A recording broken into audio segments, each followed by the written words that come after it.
Okay, welcome back to our budget meeting this evening. Uh, uh, Apologies to those listening online. We're a bit late. We had an extended closed session dealing with some legal issues. So before we start the meeting, though, we need council to reconvene and open. So do we have a motion to reconvene? Moved by Councillor Bryant, seconded by Councillor Grant. All those in favor? That is carried. Thank you. The Township of Woolwich acknowledges with deep respect that the land we call home has existed since time immemorial, long before our communities were formed and long before we arrived here. Indigenous peoples have had a deep and lasting relationship with this land, caring for it, learning from it, and living alongside all it sustains. We are grateful to the First Peoples who have lived on and cared for this land and who continue to do so today.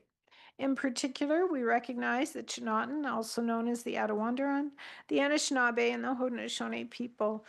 We honor their deep connection to this land, and we acknowledge their wisdom, resilience, and leadership. These communities have protected and cared for the land with respect, responsibility, and a sense of shared trust. As we move forward, we hope to build a future based on mutual respect, shared responsibility, and stronger relationships with one another. May we continue to learn together, to care for each other, and to honor all who share this place with us. Are there any disclosures of pecuniary interest this evening? Seeing none, before I introduce the budget, I'm going to let Mr. Brenneman introduce our new senior management team member. Thank you, Madam Mayor. I'm pleased to say this evening, making her public debut is our new Director of Recreation and Community Services, Jessica Stovin. Pleased to have Jessica join the team. It well rounds out our senior management team, and look forward to working with her. I think in her role, it has the added opportunity of not just working with council and staff, but obviously a lot of our community partners and our minor sports groups and our community center groups and things of that nature. So certainly we've had an opportunity to speak about the importance of developing those relationships. Of course, as council expectation is, delivering on a customer service and our top-notch facilities in terms of being able to execute on things such as just this past week, the Ontario Curling Championships, and second time around for that. And also second time around this year will be the women's University Women's Hockey Championships. So the place will be rocking, no pun intended.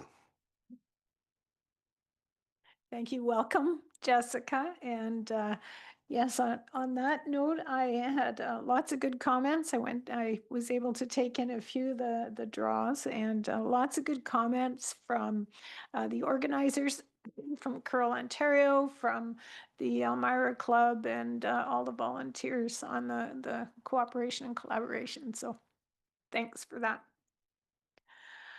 Well, it's budget night.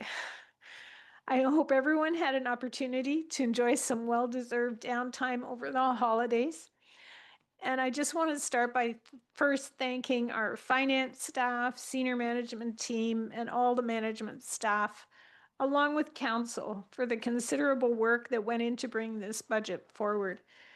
To the residents who engaged in the process, thank you as well for your interest, feedback, and participation. We spent a lot of time in the fall going over different pieces of it, and so I think that was time well spent. This budget reflects a new process, and in many ways, it does remain a work in progress.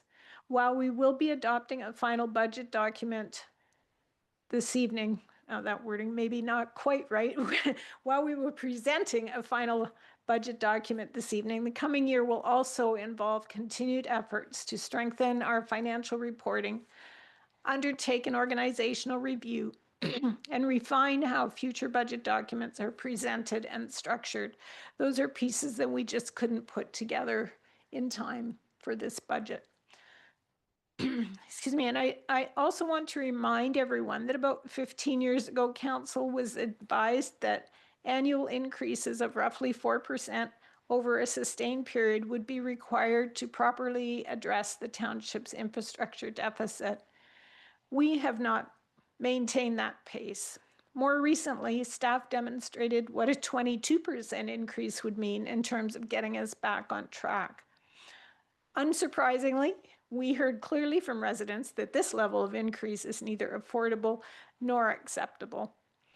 At the same time, we continue to hear calls for the township to look inward for efficiencies, an approach that aligns with sound management practices. As a result, we have paused additional staffing increases to allow management the time needed to conduct thorough departmental reviews and identify opportunities for improvement. Our reserve levels remain significantly underfunded when compared to similar municipalities. For example, the equipment reserve was designed to smooth the impact of major purchases over time. However, sharp increases in equipment costs in recent years have rendered the reserves insufficient. This budget takes steps towards establishing more realistic annual contributions. Similarly, the previous decision to merge the winter control reserve into the operating contingency has proven ineffective. So this budget reestablishes the winter control reserve with regular contributions until it reaches a more appropriate level. Later this year, Finance will be bringing forward a report to Council outlining recommended reserve targets. This will provide an opportunity for Council to discuss and confirm how we want to manage and sustain our reserves over the long term.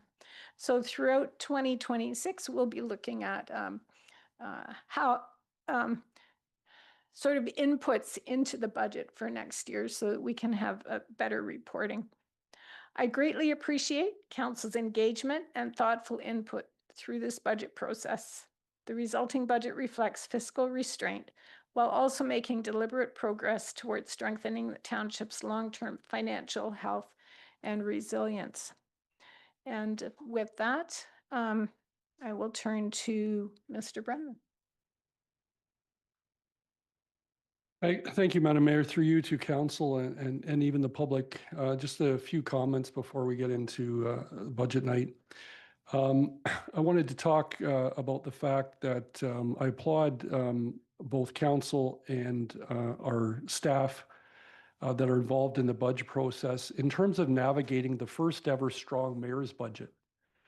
Obviously, when you introduce changes with respect to an organization, you need to be nimble enough and be able to shift to be able to respond and react, to those new changes in process. And, I want to compliment, certainly the mayor and council with respect to asking for several touch point sessions this past fall, because I know from a senior staff perspective, what that allowed was a good level of engagement with respect to zeroing in on what the priorities and important areas of focus, and allowed for good engagement and discussion, obviously, as well with the public. But certainly at times what we've struggled over my tenure here is making sure that we're getting the clearest direction we can in terms of what's important to council, certainly as the governing body representing the public on council, to make sure that we're going to be setting up the township and ultimately the community for best fiscal sustainability and success. I believe, Madam Mayor, as you've noted, I believe as a result of very productive and at times long nights this past fall, we have ended up with a product that reflects the areas of focus and priority that have been important to council, especially when it comes to fiscal sustainability. And as you've just recently noted, the importance that this particular budget places on building our reserves and our reserve funds to start the journey to be in a better position with respect to making sure that we have sufficient reserve funds to deal with crises, emergency situations, just for that matter, to have a healthy balance to plan properly for the future as well is important, considering we're a growing community. as well, and we have the pressures that go along with that. Certainly, I just also wanted to, acknowledge that it was no small feat for both finance and senior management to respond to the strong mayor's budget. The deadline accelerated, et cetera. However, as this team does constantly, rose to the occasion of making sure we were able to deliver on council's and certainly your expectations, Madam Mayor, is the first ever strong mayor's budget. That being said, one of the things I wanted to acknowledge, both in my discussions with Colum in his role as Director of Finance and the senior management, the broader senior management team, is to ensure even better success going forward. We're going to make sure that as soon as I guess I'll say, as soon as the ink is dry on any sort of approval with respect to council support for the mayor's budget per se, that what we will be looking for as an organization is to start 2027 and the budget deliberations at a staff level right away. We believe that, and I believe that will afford us even more of an opportunity to make more time and effort to drill down on with respect to review the organization, review our structure, to review opportunities for efficiencies, to seek out alternative revenue sources, to seek out partnerships and collaborations that make sense. The list can go on, but I think you get the gist of it, which is the key thing is that the moment 2026 budget is finished, we are going to start working on 2027. That's also important because certainly you've set the expectation, as had council, that we want to get to a position that we have a fully funded, reliable 10-year capital budget, or at least we have a 10-year capital budget that we can have a good discussion in terms of whether it meets the objectives that we need to, again, from a fiscal responsible and sustainable organization. There are other opportunities, again, with respect that the work that council, asked me to do this year with respect to even broader beyond the financial parts. Just the opportunities to make sure that we are structured and organized, that we are also from a customer service delivery standpoint, making sure the organization appreciates the value that we need to place on being in the public service and what that represents to the broader community. Because fiscal responsibility in the budget highlights the importance of the fiduciary role we all have with respect to doing our best for the community, the taxpayers, the businesses that serve the township. We also have a duty to deliver on the core and basic elements of customer service and what being in the public service truly means. So look forward to working with the senior management team and certainly this being the last term of council as we start really internally the work of 2027 shortly after the 2026 budget process. And again, this is all designed to make sure that we are setting ourselves as a growing and developing community. To that end, there will be a lot of engagement with the organization and where appropriate, our community partners as well, because I believe that if we only look internal and we don't have discussions externally with, our minor sports groups, our community support agencies, et cetera, we can't truly set ourselves up for success. So I look forward to the opportunities that we will be benefiting from in terms of those discussions. And for now, I'll leave it at that. Thank you. This is fine. I think maybe, yes, please come in. No. We started at, well, we were going to start at 6. We had a lengthy close, so we started at 6:30. So we're just giving opening remarks. You didn't really miss any of the actual discussion or anything. And I know Ms. Bray has asked to delegate tonight. So while she's not on the agenda, can I have a motion to hear her moved by Councillor Grant, seconded by Councillor Schwint? All those in favor? And that's carried. So we are happy to hear from you. I can give you a moment to Yeah, just take a minute and then come on up to the podium if you're ready to go right away. Yeah, no problem. Is that okay? Yeah, because I think your comments either way. Yeah.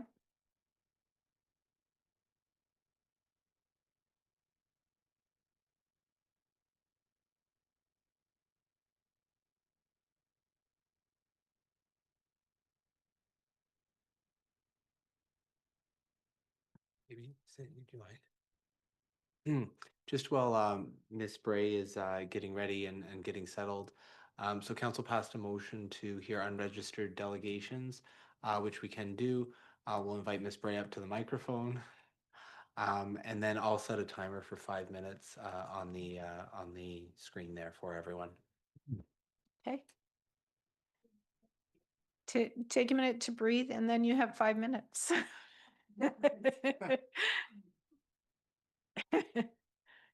Can you turn the mic on though before you start? Thank you. Are you our new? You missed the introduce. I did. You missed the Rats. introduction. Okay, well, I hope to know you further. All right.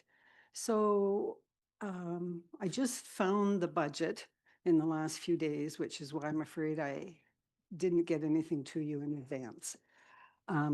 But thinking about this Green Levy Fund, it's been a 7-year journey for me. So here's how it goes. First, we had Transform WR, this one. You know this one, right?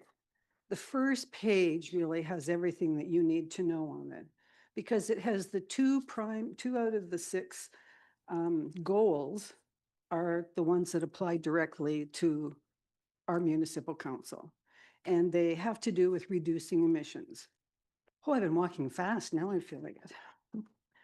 So the direction from Transform WR really is to lower our emissions. That's the goal. The Green Levy Fund was set up to address the Transform WR and the identified emissions. So after the Green Levy Fund was set up, we had no community access to the pot of money that was growing, and we knew it was there and it was going to be to deal with these emissions. But we couldn't have access to it because there wasn't anybody really to administer it who had the expertise. So then we got a new council, you folks, and you come with such a wide variety of experience and expertise. You know, I've commented on that before, and also on how grateful we are for your commitment to the well-being of this community. And as a result of, I think it was your 2nd year here that you approved this position, the Climate Change and Sustainability Coordinator position, which we had really wanted. And so we've been waiting for years, and we got that position. Great, off to the races. The next thing was that Anna, who's in that position, came up with a climate action plan, which was an excellent plan, and the community liked it a lot, except for the budget priorities, because the budget priorities did not align with the Green Levy Fund priorities. So as a result of that, the community got involved. Here's 20 pages of documents that they sent to you, ideas, suggestions. Oh, and not printed here are the 7 delegations that came to speak to you. I cannot tell you the amount of hours of community time from the students at Riverside, from your own advisory council, from Apt Environment. I mean, it was a huge, huge investment. And I'll get this copy to you, Jeff, because you're probably going to want that. So that was the problem. The plan was good, and it was really laid out clearly, like where we had to do or how many we had to bring them down. It was just the budget didn't align with the priorities. So we had this community input, gave you lots of good ideas for things that could be enacted. They're all in there. Corrected the focus so that the focus went back to the community priorities. And now here we are with a draft budget. And of course, I'm looking at it in terms of the Green Levy Fund. It now has a new name, Climate Action Green Infrastructure. Not quite the same. It has a new purpose, corporate and community emissions. Not quite the same. And the focus is unchanged from last year. It will be tapped out the whole budget will be tapped out in 5 years. It's set up to go a business as usual, replacing furnaces and vehicles, which nowadays is standard. That's not bold and innovative in 2026. That's 1 minute? Good, okay. There's no budget reference at all to the community suggestions. There's no innovation, nothing new and bold, no spark for further reductions. So here I am speaking with one of my favorite councils of all time. You've worked together for 3 years. Your confidence in one another has got to be at an all-time high. People are worried. I mean, you know, people are worried about emissions, but the council doesn't seem to show it. So you're in your last budget, probably thankfully for some of you, but this is your last kick at the can. I look forward to seeing what you do. Thank you. Are there any questions? Any questions? No. Yes. Councillor Schwint. More for staff. I know we passed the resolution back August, September. I thought for Riverside School and other small initiatives like that. Can someone refresh my memory on, is that going forward for 26 as well, or is that a 25 only? Yes. Okay. So there is some money allocated for. Yeah, I think there's two pieces to what you're talking about. One is the financial piece, how much we allocate to climate action. And then the other piece is the report that Anna put together with initiatives in it. And we adopted that in principle. And so she's having to come back to us as you know, we look at different initiatives to get approval. So I think there's a little bit of push-pull there, and two pieces to what you're asking for. And maybe I'll ask you then as a question. Do I have that right? Am I hearing you correctly? Turn the mic back on so people can hear at home. In terms, you are, but just to broaden that a little in terms of what Councillor Schwint just came up with is like, yes, there is like $2,000 here, $2,000 there, out of hundreds of thousands of dollars. So it's really not showing to the community that the community is up and a focus for educating and making change and being encouraged to make changes. The other thing I just wanted to mention is the schools have to apply by the end of December next year. Okay, so when they start teaching, the teachers that I've talked to, they start teaching in September. Some of them have new assignments, courses they've never taught before. So they're prepping for that. If they're coaching the fall sports, they coach the fall sports and then they start on with their eco teams, which is more of a winter project. So just even the timing is not set up to be really helpful and encouraging to the schools. I'll ask the clerk in terms of, in terms of timing for granting funds. Does this tie into our regular grant schedule or is this separate? So through you, Mayor Shaw, answer to you. So hey, this is separate from our regular grants process. We set up the, I think it's called the school, something like the school accelerator or initiative fund. I think when Anna set that up, she tried to align it with one teacher that was specific, like quite involved. But if there's suggestions on timing, I'm sure we could take that back to Anna and look at making changes to that program. That's what I recommended to a couple of the teachers, but given all they've got on, they're not going to go and try and get the program changed. So if it could be passed on, that'd be good. I maybe should have done that, but I just didn't get to doing that. That's okay. Councillor Cadeau. Thanks, Mayor. Through you, Sandra, I'm wondering if we were to try to be solution focused here. We have a new system in budget with business cases. You know, staff want to approve a new position. We see the business case come through.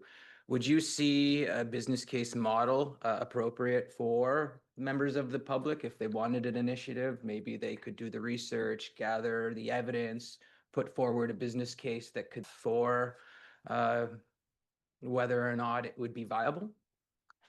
You know, that's, I kind of like that idea in a way, and then it gives a structure that everybody knows about. Because I know this council and that you're relatively flexible, this afternoon when I was thinking about like, man, we got to get the public on board. I mean, we've been talking about this, Mayor Shantz, I think for 7 years. And so I was thinking, well, maybe what I should do is like make a proposal that, you know, somehow I'll get people in Green WR to write something up and, you know, could you give us $5,000 to get people to do that? But it's like, oh man, yeah, okay. It's asking a lot in order, like we have this person who was hired, that's who we were counting on. So that's kind of, I think, where this should start. I don't want to close any doors though. Okay. Any other questions? I think for the budget piece, I mean, we'll discuss that as it comes up in budget. For some of the other pieces, maybe we can talk offline and see if there's a better way to implement some of those things, or if you want to just talk to Anna and see if that gets you what you're looking for. I think the main thing is to make sure there are funds available. If the fund's going to be tapped out, you know, by buying electric trucks and new furnaces, which we have to buy anyway, that's kind of my main concern. Okay. Thank you so much. Have a Okay. good evening and Thanks. later gators. Thank you. Okay, next on the agenda is Mr. Lynn.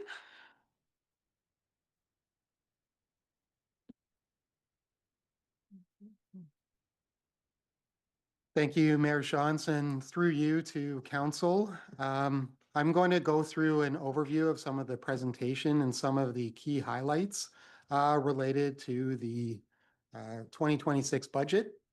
Again, this is a different process this year. I think we're all kind of adapting to that new process with the strong mayor's budget. It kind of accelerated a lot of the timelines. And I feel like, at least this year in particular, council and the public were brought along much quicker and more thoroughly along the budget journey than in the past. So normally at this stage in the budget process, you're seeing the budget for the first time. A lot of the things that we'll be discussing tonight and that are in your budget book should be familiar to you because we had a number of budget meetings in October, November, December to walk through a lot of the concerns and to understand kind of those council priorities in there. The other item just before we get started too is Mayor Shantz referred to kind of the continuous improvement journey or the other areas of focus that we'll be looking at in 2026. And us as staff in the finance department definitely share that kind of sentiment. I do think in the 18 months that I've been here, we've made quite a lot of progress in the finance area.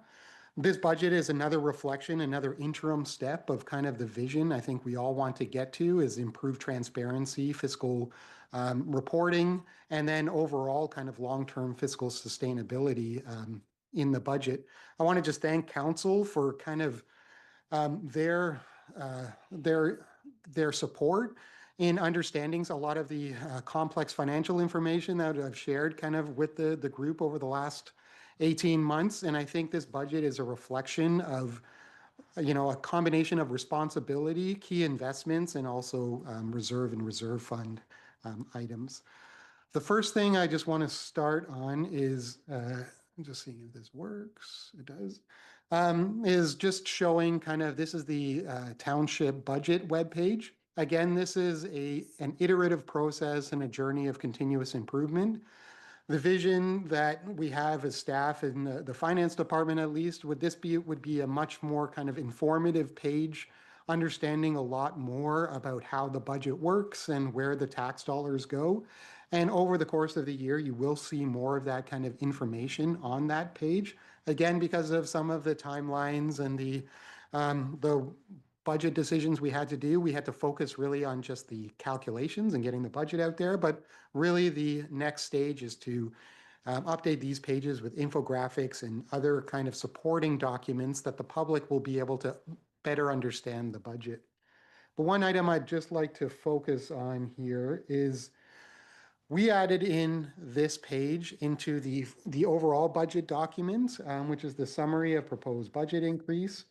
One thing, again, lesson learned was looking at the budget document, it is sometimes very difficult to understand exactly what the tax increase is. We knew in finance, and maybe council were aware as well, we put it in the council binders, this kind of a page, but we didn't really summarize this for all of the public. So just again, for public's benefit, and I know they can't read it, but we'll get to it.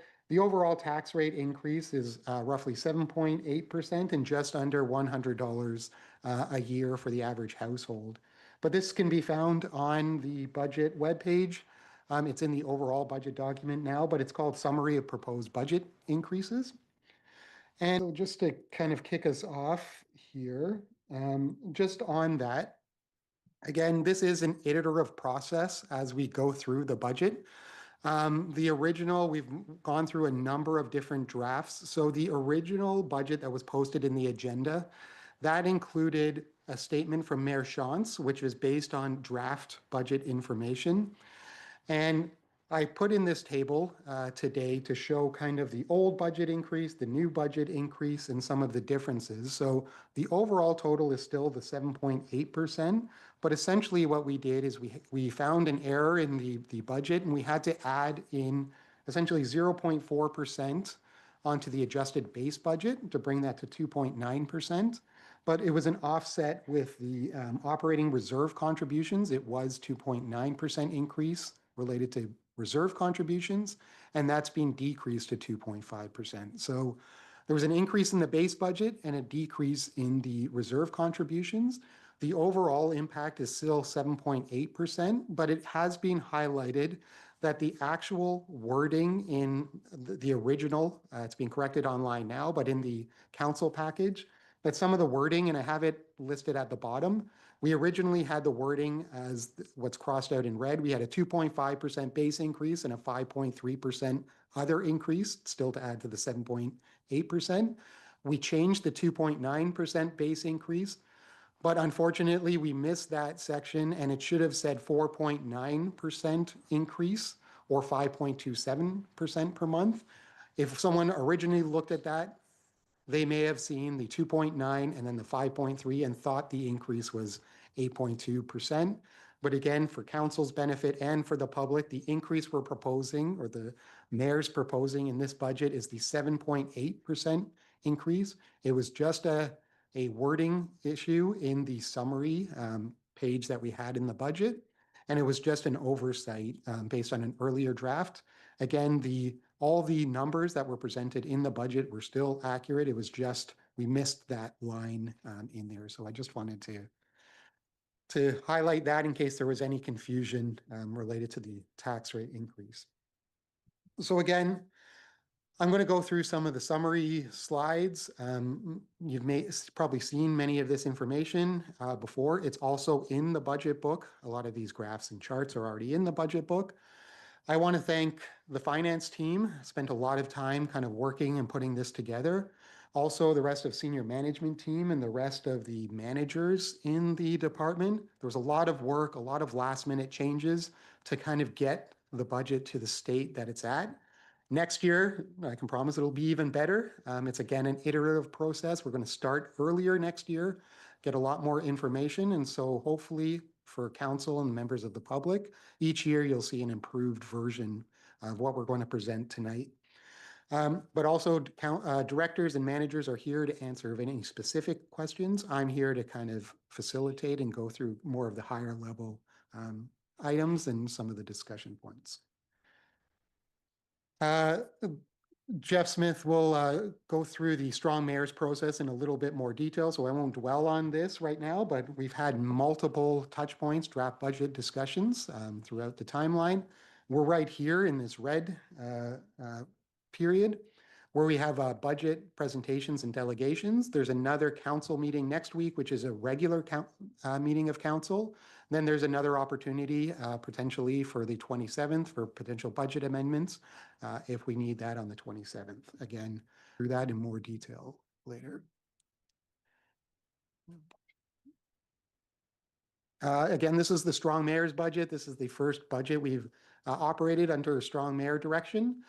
Mayor Shantz provided staff with the following priorities: a focus on infrastructure maintenance and renewal with an emphasis on roads, financial sustainability, including building reserves, limiting use of debt, preparing for future growth and looking at alternate sources of revenue, and also community building, affordable housing, and recreation opportunities. So I do believe we've hit a lot of those kind of high priority areas.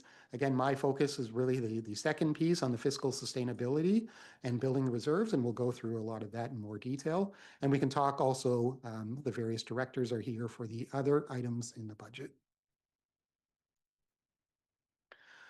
So I've done this with every budget and most of the financial presentations we've done, just to get, again, for the public and council's benefit of our current financial context.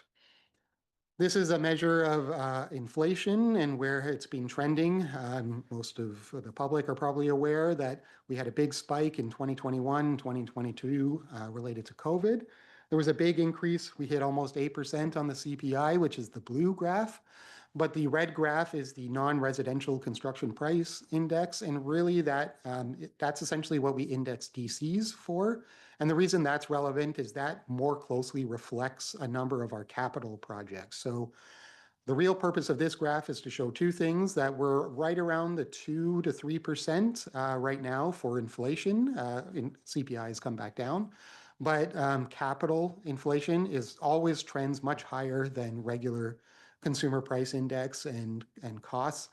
And for a municipality, we probably straddle the line for both of those. So a lot of costs are probably better for CPI, but a lot of our costs, infrastructure in particular, are more closer to the red line. So sometimes a CPI measure isn't necessarily the best one to use for a measure of municipalities' inflation.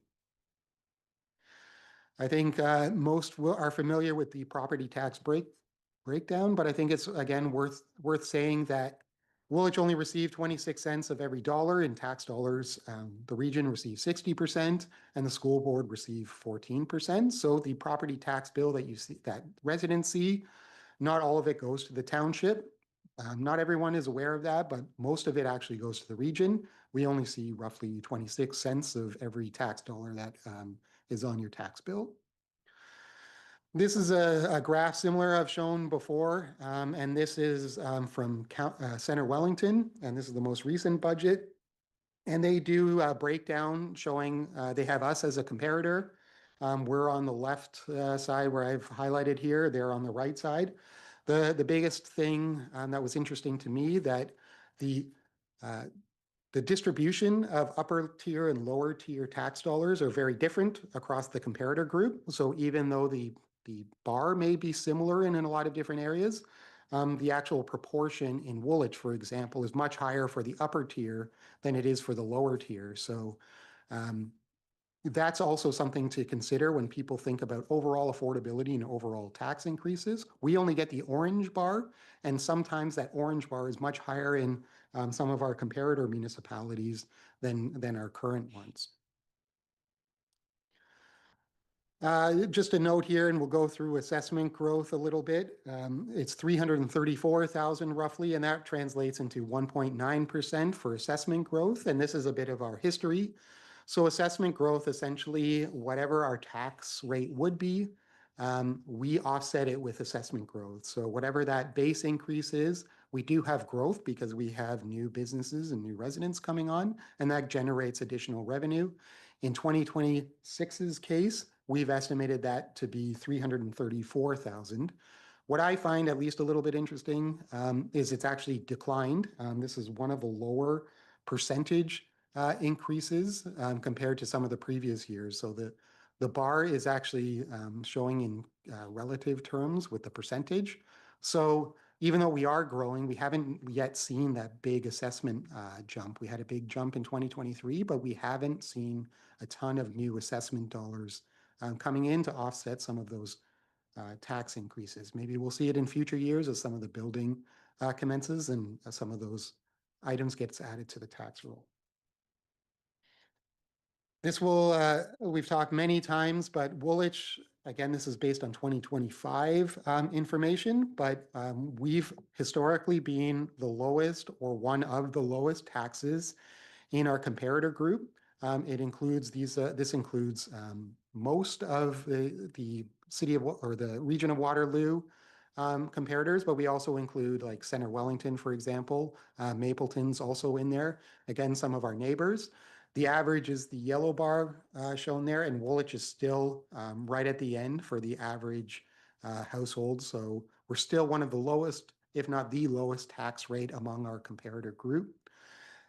We have it, but we would still be among the lowest, if not still the lowest, even with the recent increases. I think this is also worth mentioning for the public and for council's benefit. And we've talked a little bit before, because we have the lowest tax increase, sometimes using a percentage basis isn't really the best way to look at the impact on taxes on a household. So I think a great example in this graph is Waterloo, which is in orange here. So I believe, and don't quote me, it's somewhere around the 6.6% rate. I believe they passed for a tax rate increase for Waterloo. Woolwich, we're proposing a 7.8% increase, so a larger percentage tax increase. However, they're already starting for a higher base. So when you actually look at the actual tax rate impact per household, we're less than $100, where in this graph, it's almost $105, $110 that Waterloo are with a lower tax rate. So I think the impact per municipality, for example, we're lower than Waterloo in this example, and we're lower than Mapleton, and we're just a little bit higher than, say, North Dumfries, which would also have a lower percentage increase. This is why it's so important to think about the household impact, and we've shown a lot of these graphs in that household dollar impact perspective. We didn't have, just as an FYI, we didn't have Wilmot's information.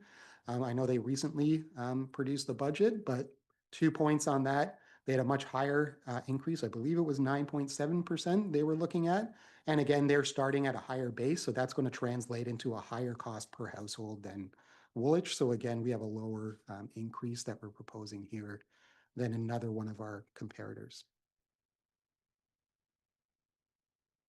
A quick note on grant analysis. So part of our revenue source, we have a number of revenue sources. Biggest ones are user fees, tax dollars, obviously, but a big piece is senior government grants.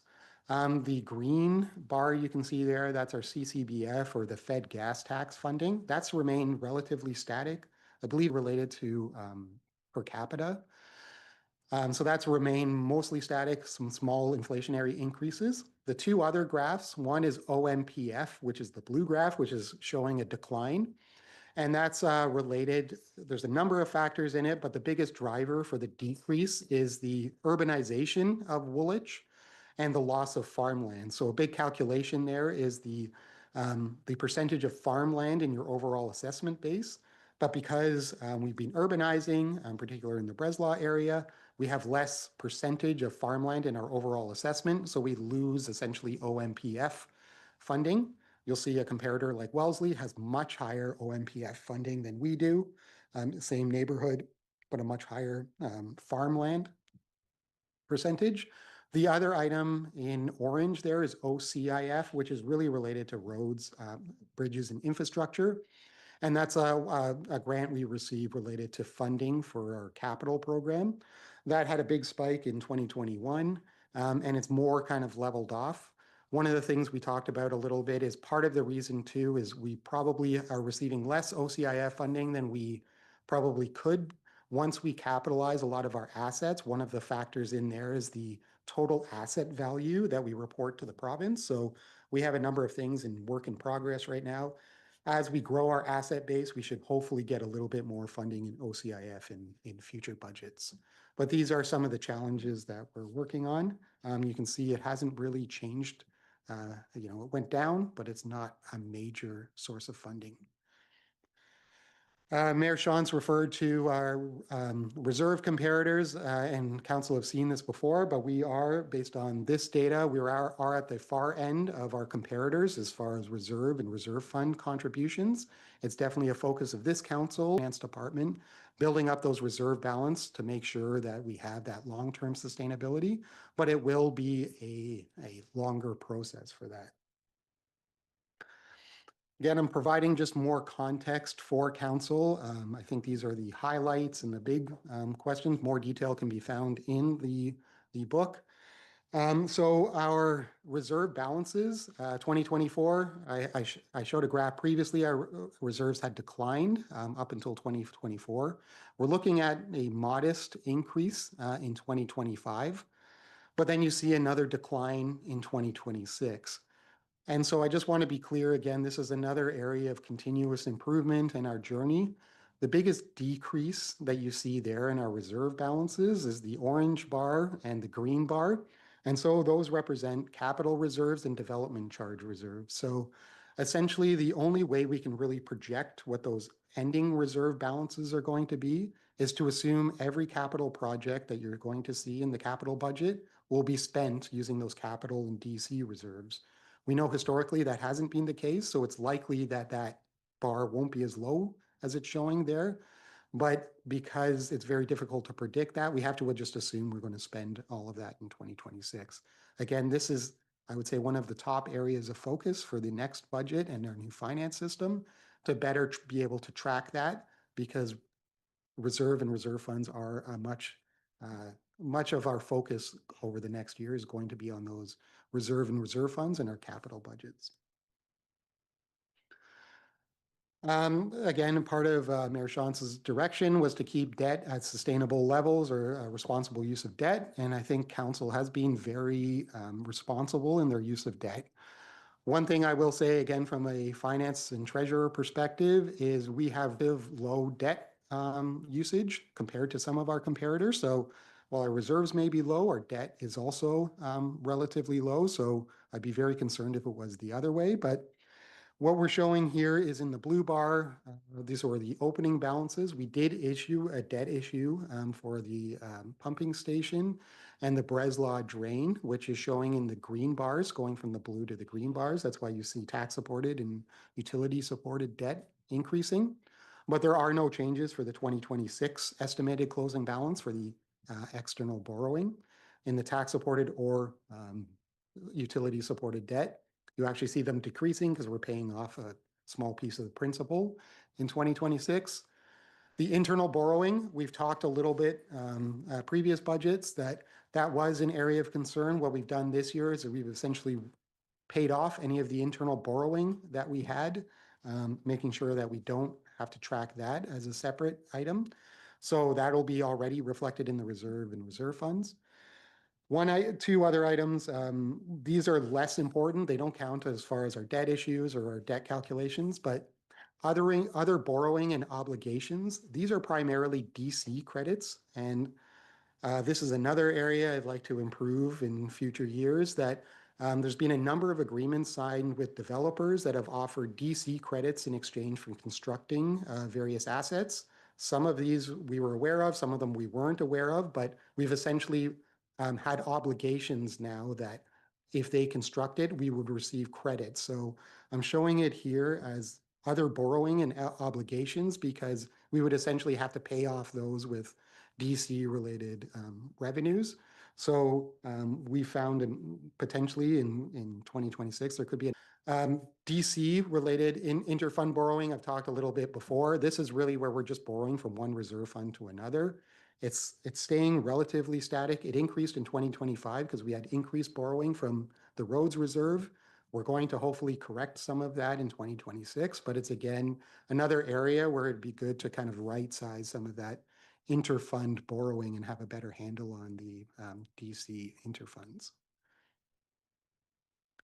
So that's most of the context here. I'll get into some of the meat and potatoes here with what's actually in the budget. So again, this is a more condensed version of that Appendix 1 that you see. So essentially, if you want to cut to the chase, the total estimated tax rate increase is 7.8%.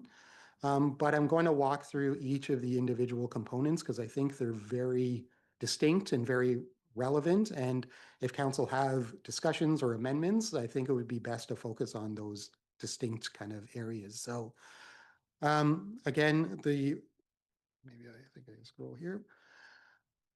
The base budget is, it started at 5.1%. So these are summaries of each of the department budgets. And again, council are willing to ask a lot of questions related to any specifics in the budgets, but that summary is we started at a 5.1% roughly increase in department related budgets. We've done a number of exercises. Actually, we started much higher than this. We started probably at a 12% increase, but we ended roughly around a 5.1% increase. Through a lot of the discussions with council, we found a number of reductions that we could offset, whether it be increased revenues, decreases, areas that we weren't budgeting accurately. We've just essentially trued up a lot of these budgets, and we've reduced it by an additional 2.3%. We've separated it out because there were some planning specific reductions and then other department reductions, but we reduced it by another 400,000 off of that $900,000 increase. So right at the adjusted base budget is a 2.9% base increase. So that again, we talked about earlier, that was in the mayor's comments. We're at a 2.9% base budget adjustment. That is very closely aligned with inflation, around that 2 to 3%, again, with some capital, some operating factors. 2.9%, I feel, is a very responsible number from a base budget perspective, and it very much tracks very close to inflation. And that would be right along where we see many other comparators being at. So that's where we would be at with our base budget. But we did add some additions into the budget for 2026 beyond those individual ones. Councillor Cadeau talked a little bit about our new process this year was to have a little bit more of a business case type of approach, and we presented all of those to council, and all of those new initiative forms were included in there. And there were some areas that we wanted to target some of the increases in. And so the list is there. One of the big ones you can see then is that Breslau drain debt that is paid out of the tax levy. So that debt that we issued in 2026, we have to make repayments. So that contributes 0.8% of the budget in and out of itself. Again, we can, the directors are here to talk about each individual item, but there's a sump pump relocation. Roadside tree planting is shown as 0 here because it's going to be funded through the climate levy, which Ms. Bray talked a little bit about. There's an increase to surface treatment, and there's another operating budget increase related to winter control. And I'll talk about winter control a little bit later. We can all see that the severe winter we've had, our budget simply isn't sufficient to maintain our current level of service. So we've added 100,000 to the winter control budget. We've talked at length about these labor and equipment adjustments, what we call cost allocations. One of the things is the way we were allocating costs were inaccurate.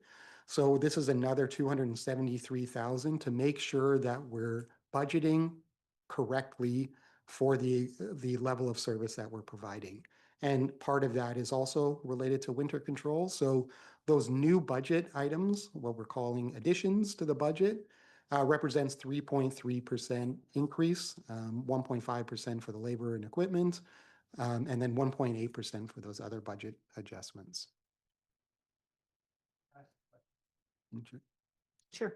Councillor Cadeau. Thanks, Mayor. Through you, just looking at the one that you had just mentioned, IS 15, is that a one-time expense, or can we expect to see increases year over year on that? It's a good question through you, Mayor Shantz. Anything you're seeing in this is a permanent increase to the tax levy. That labor and equipment adjustment is a ongoing increase. We essentially need to add it to the base budget or the ongoing thing. So we need to do that to support the current level of service. So it can't just be a one time. If we reduced it next year, then we would be in the same situation next year. So it's a permanent increase.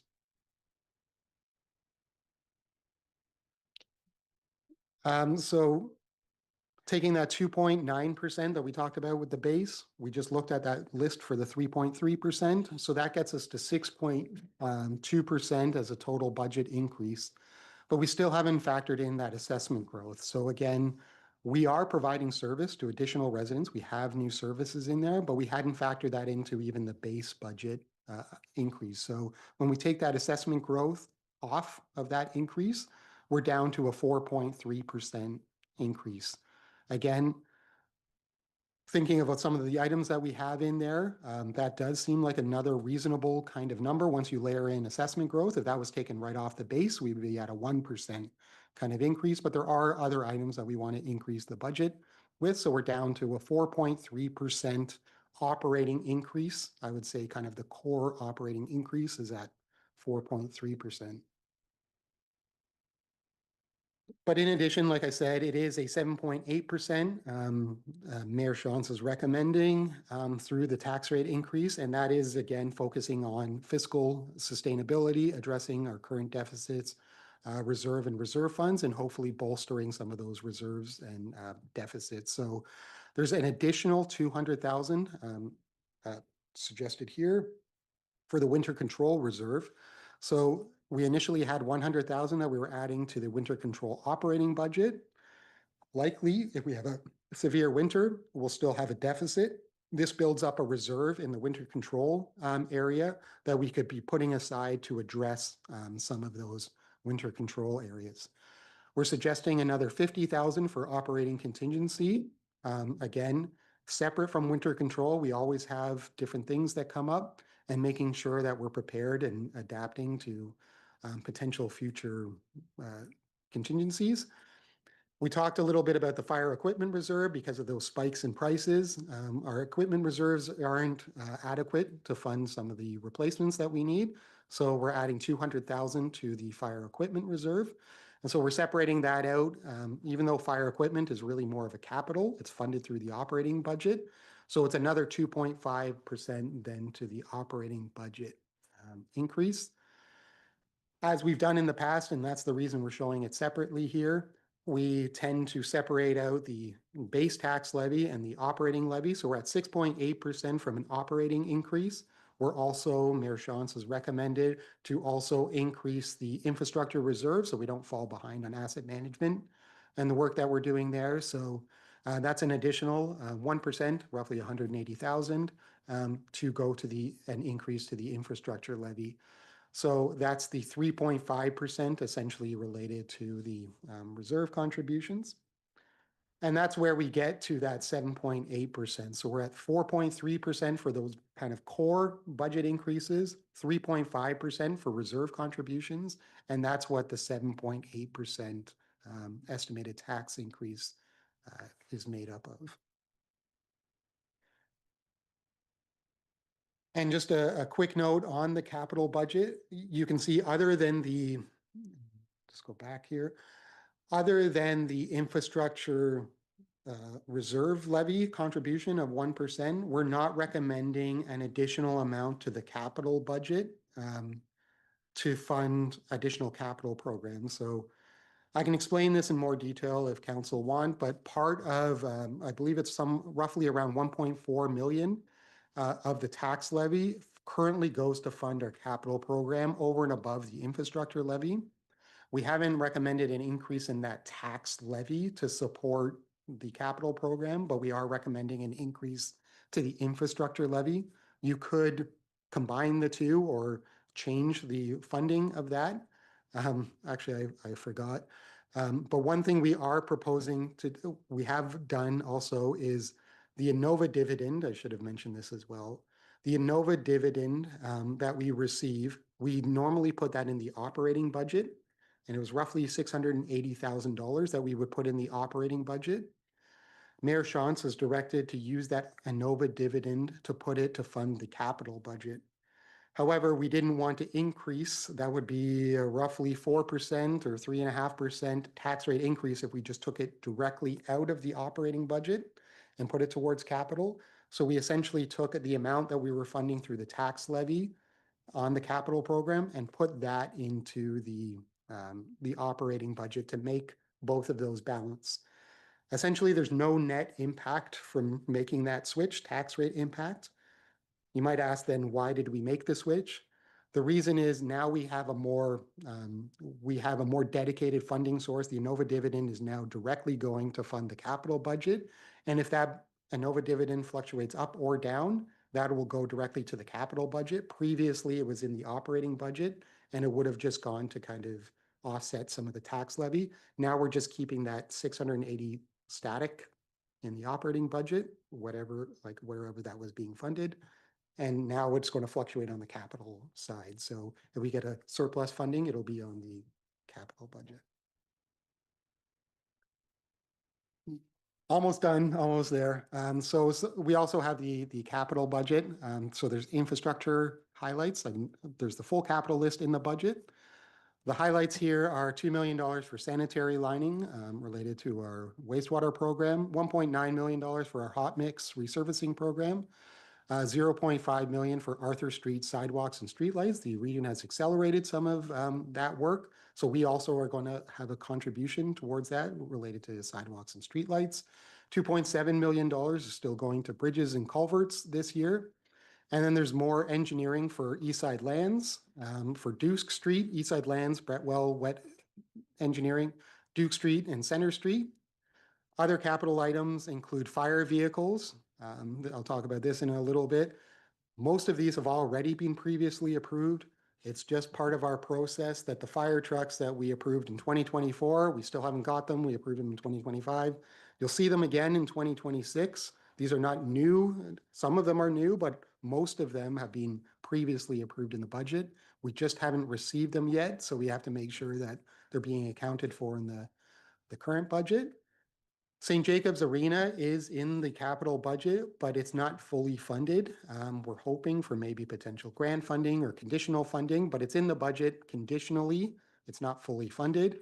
And the recreation team and the RCS team can talk more about, there's a number of parks that are also included here, including Starlight, Hopewell Crossing, Sunset Hills, and the Breslau Dog Park. So again, that community building side is in there as well. From the infrastructure perspective and also the community perspective.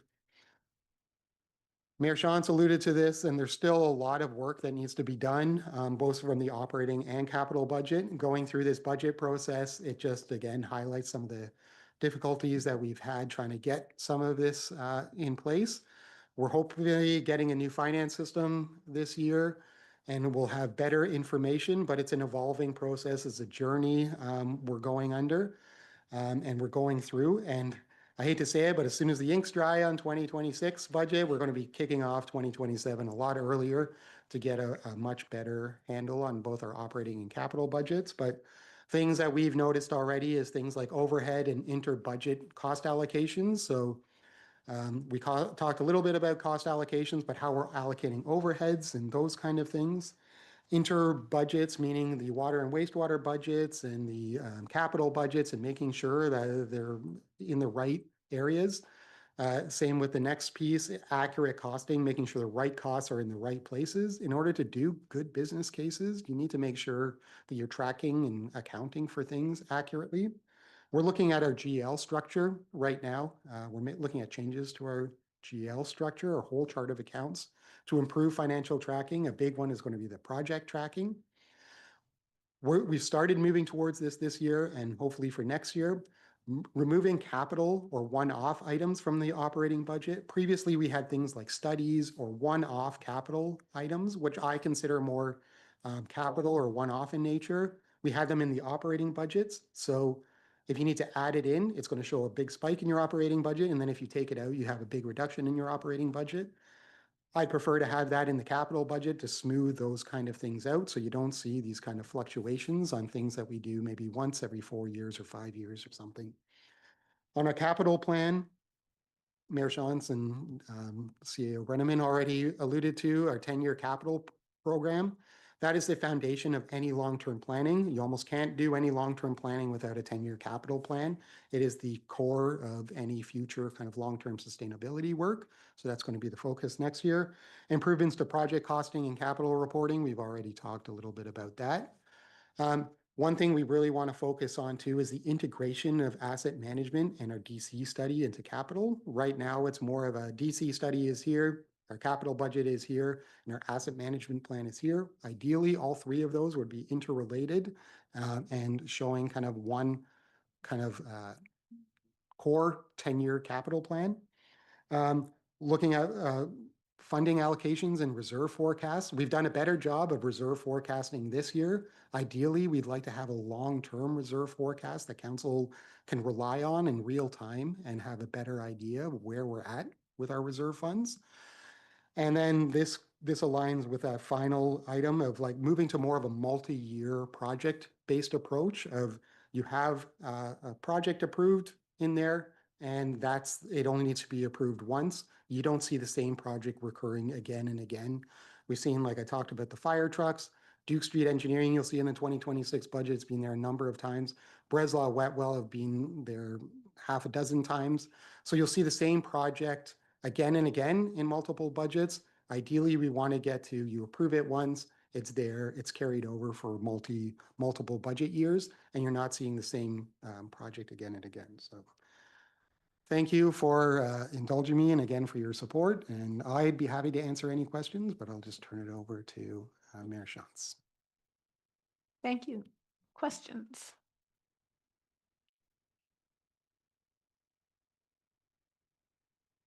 No questions. Awesome. I'll get us started. Why not? 1.9 million for hot mix. What are we proposing to spend on hard top and loose top conversions though? Am I correct in that we're not really dedicating funds on those at all? Through you, Mayor Shantz, I think Director Poupé is probably the best person to answer that one. Through you, Mayor Shantz, to Councillor Cadeau. So I think there's a few pieces to the hot mix. I think that the township still struggles with the roads asset class in particular. We should be spending around, I think it's $3.5-ish million annually just on hot mix resurfacing. What the township is spending this year, and I'm just trying to do some quick math here, but it's 1.9 plus the 440,000 on maintenance paving.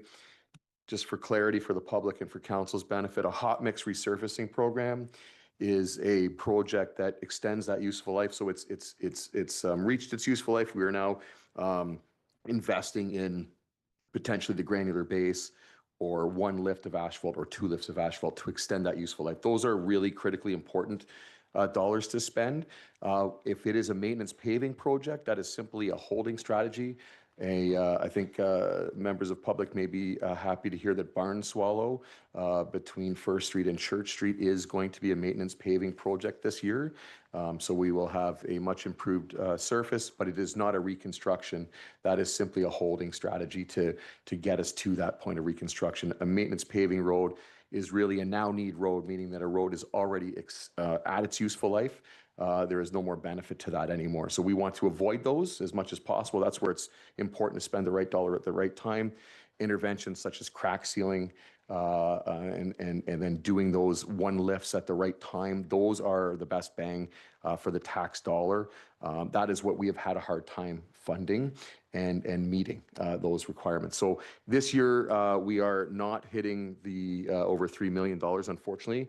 We have some top lift surfaces, meaning that we have some reconstructions that we have completed, Halter, Isley, Notre Dame, and George St. Charles Street are two separate projects that were reconstructed, and they are going to receive their final lift of asphalt. So those are roads now that, kind of starting fresh and clean, but through, a more costly, expensive reconstruction project.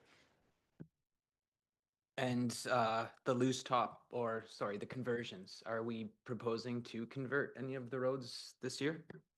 Yes, so there is conversion here, Ryder Road, and again, for council and the public's benefit, there was a concerted effort to look at gravel roadways in, I'll call the southeast sort of quadrant of the township, down near the Breslau area. And the rationale to the longest route for graders to go and attend. Gravel roads require a lot of attention and maintenance, and there is less horse and buggy traffic, which also add a little bit of a complication to road building at times too. So they can manage gravel, they can manage hot mix. Sometimes surface street isn't the best surface for or horse and buggy. Just given the impacts of the horse hoop, quite frankly, and trucks obviously too have an impact on the road network. So we are doing Ryder Road. We've taken care of Fife and Lurch and Vance, and there is some repair work on Lurch Road that we are still looking to correct. That was one of our first forays into conversion, and there were some lessons learned. So we are just finishing that conversion, but we have been successful in some of the other roads. So there are many roads that on our list to convert, but we do have some in the capital program this year, yes. Just one more comment, and I probably should have led with this. I want to thank staff for the work that they've put into the budget. I just jumped right into my question.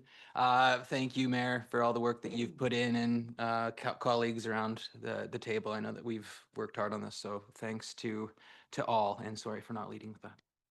Other questions? Councillor Schwint. Thanks. I know in closed session, we were talking about water, and the region came out with some issues before Christmas. That's definitely going to have the potential to affect the township for the next year for sure, possibly several years. And I think we've got one staff position proposed increase in this budget. With the lack of, or potential lack of development happening for next year or two, is now the right time to need that development engineer position? Or is that something we need to monitor over the year to find out if we actually do need it or not? Yeah. Ms. Freeze? Yeah, so the development engineering position is funded through the development fees, so it won't have an impact on the taxes. It also, because it's dependent on development, would be only hired and continue to be employed with new development, and being able to have that additional field work that would be paid for by development. Right now, we have a number of developments that are currently underway. Those would continue into 2026, 2027, and we require a significant amount of field work and inspection, and that's what this position would be doing. I would say also with the water supply issue, we don't know yet how that will impact, but this position would only be hired mid-year after we had some more clarity on that as well. Mr. Brenneman?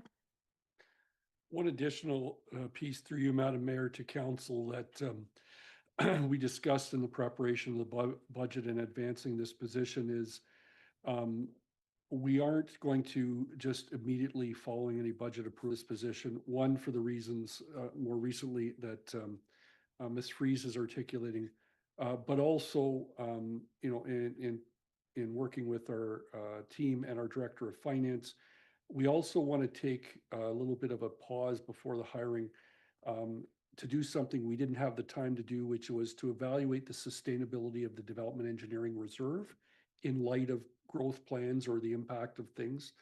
And so we can certainly give council assurances that even though this isn't tax levy, it's development engineering funded, we want to be responsible in terms of twofold. One, the water supply issue more recently, but also the fact that we didn't have the time, and we want to take a little bit of time over the course of the next couple of months before any proceed with hiring to review the development engineering reserve and the sustainability of that long term. Councillor Schwint. So I'm feeling more reassured that we're on the same page, but I want to understand the process better. So you're going to do that work. If we approve the budget tonight, next week, or whatever, will the position just be hired June, July, whenever staff deem appropriate? Or is that something we could ask come back to council with a justification prior to the final decision being made? Yeah, I think with the added complexities regarding the water capacity, that's more than a reasonable request. Councillor Burgess. Through you, Mayor Shawns, I think I was just gonna say what Councillor Schwinn said there. If it doesn't have an effect on the tax levy, is this something we can just put on hold for now? And then come June, just talk about it then and look at approving it at that point.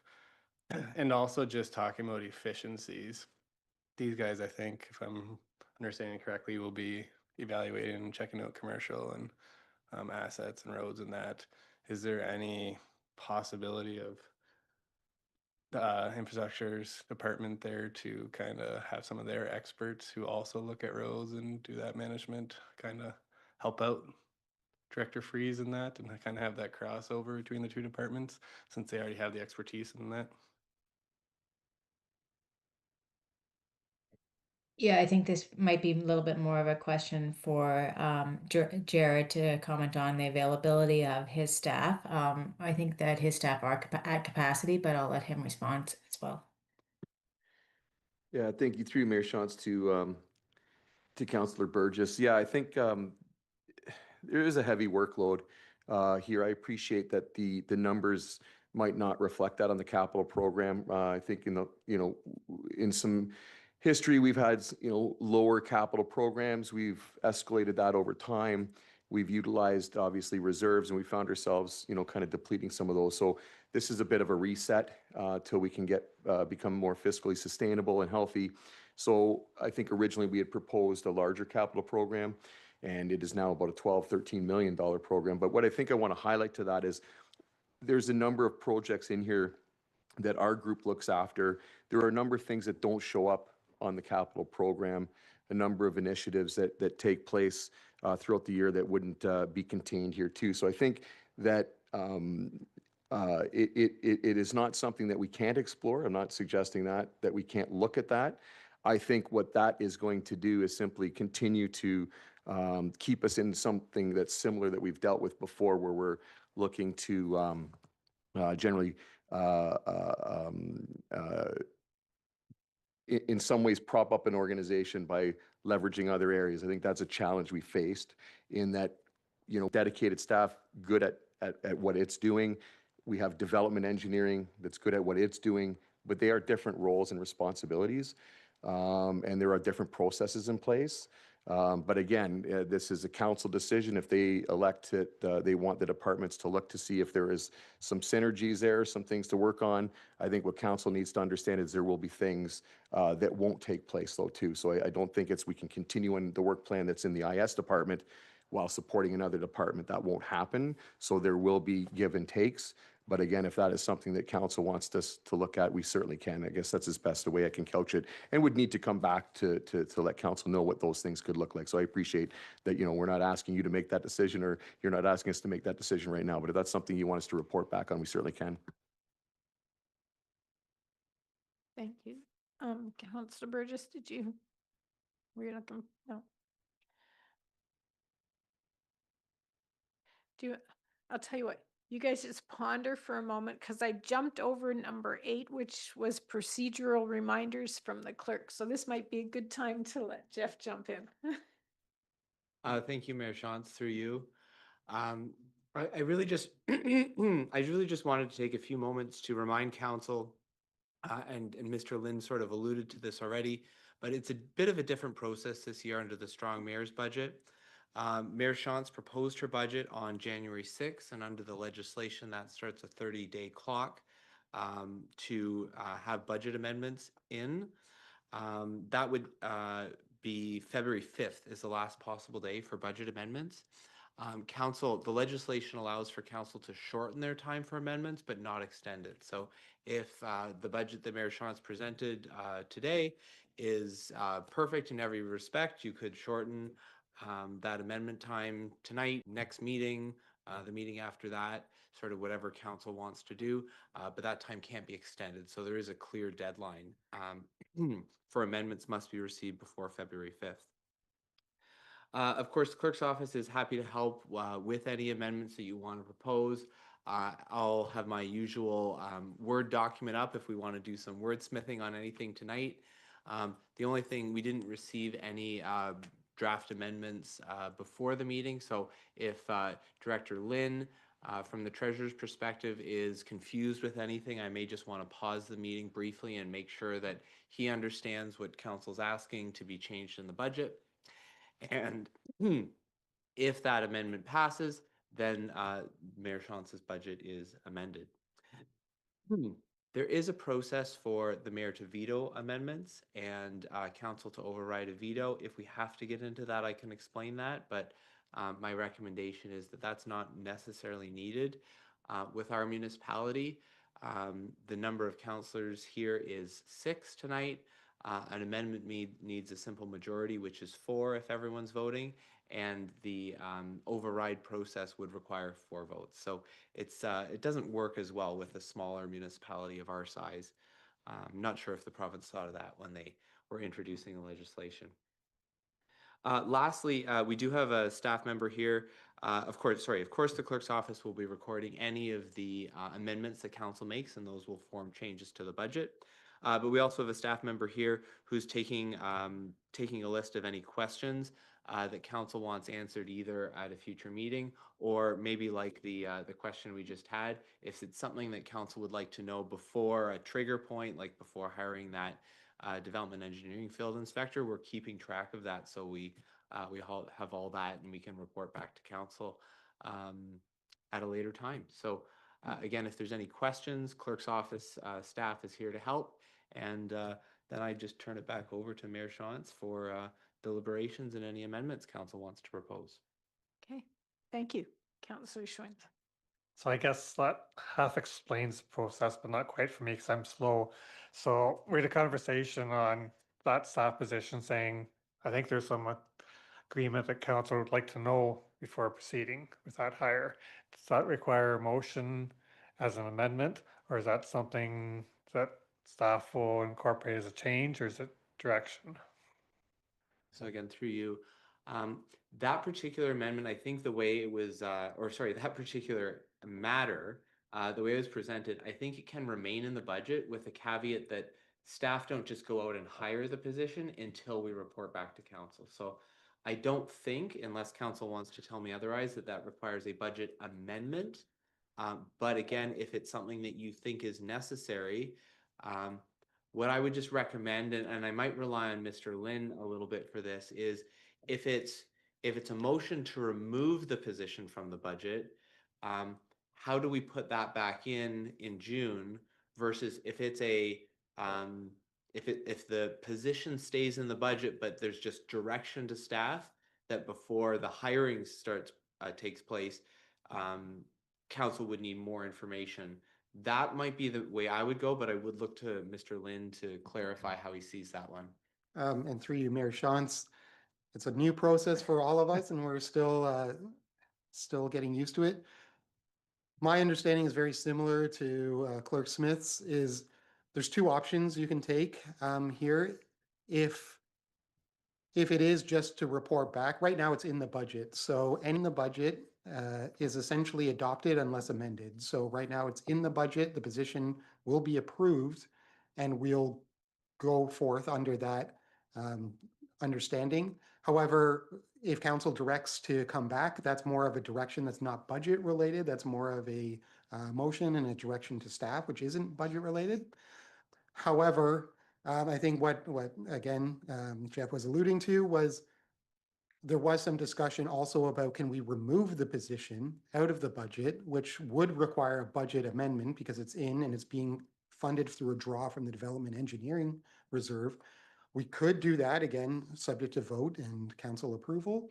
And then it could again come back as an in-year budget item or an in-year just council item to draw from the development engineering reserve to fund that position when all the other information comes forward. And you may recall we did that last year when we talked a little bit about the financial analyst and the growth related position. We did that exact thing last year. So again, it's up to council's discretion, whether it's in the budget. If you don't put an amendment, it's going to be in the budget, or you want to take it out of the budget. And that's more of a staff direction matter.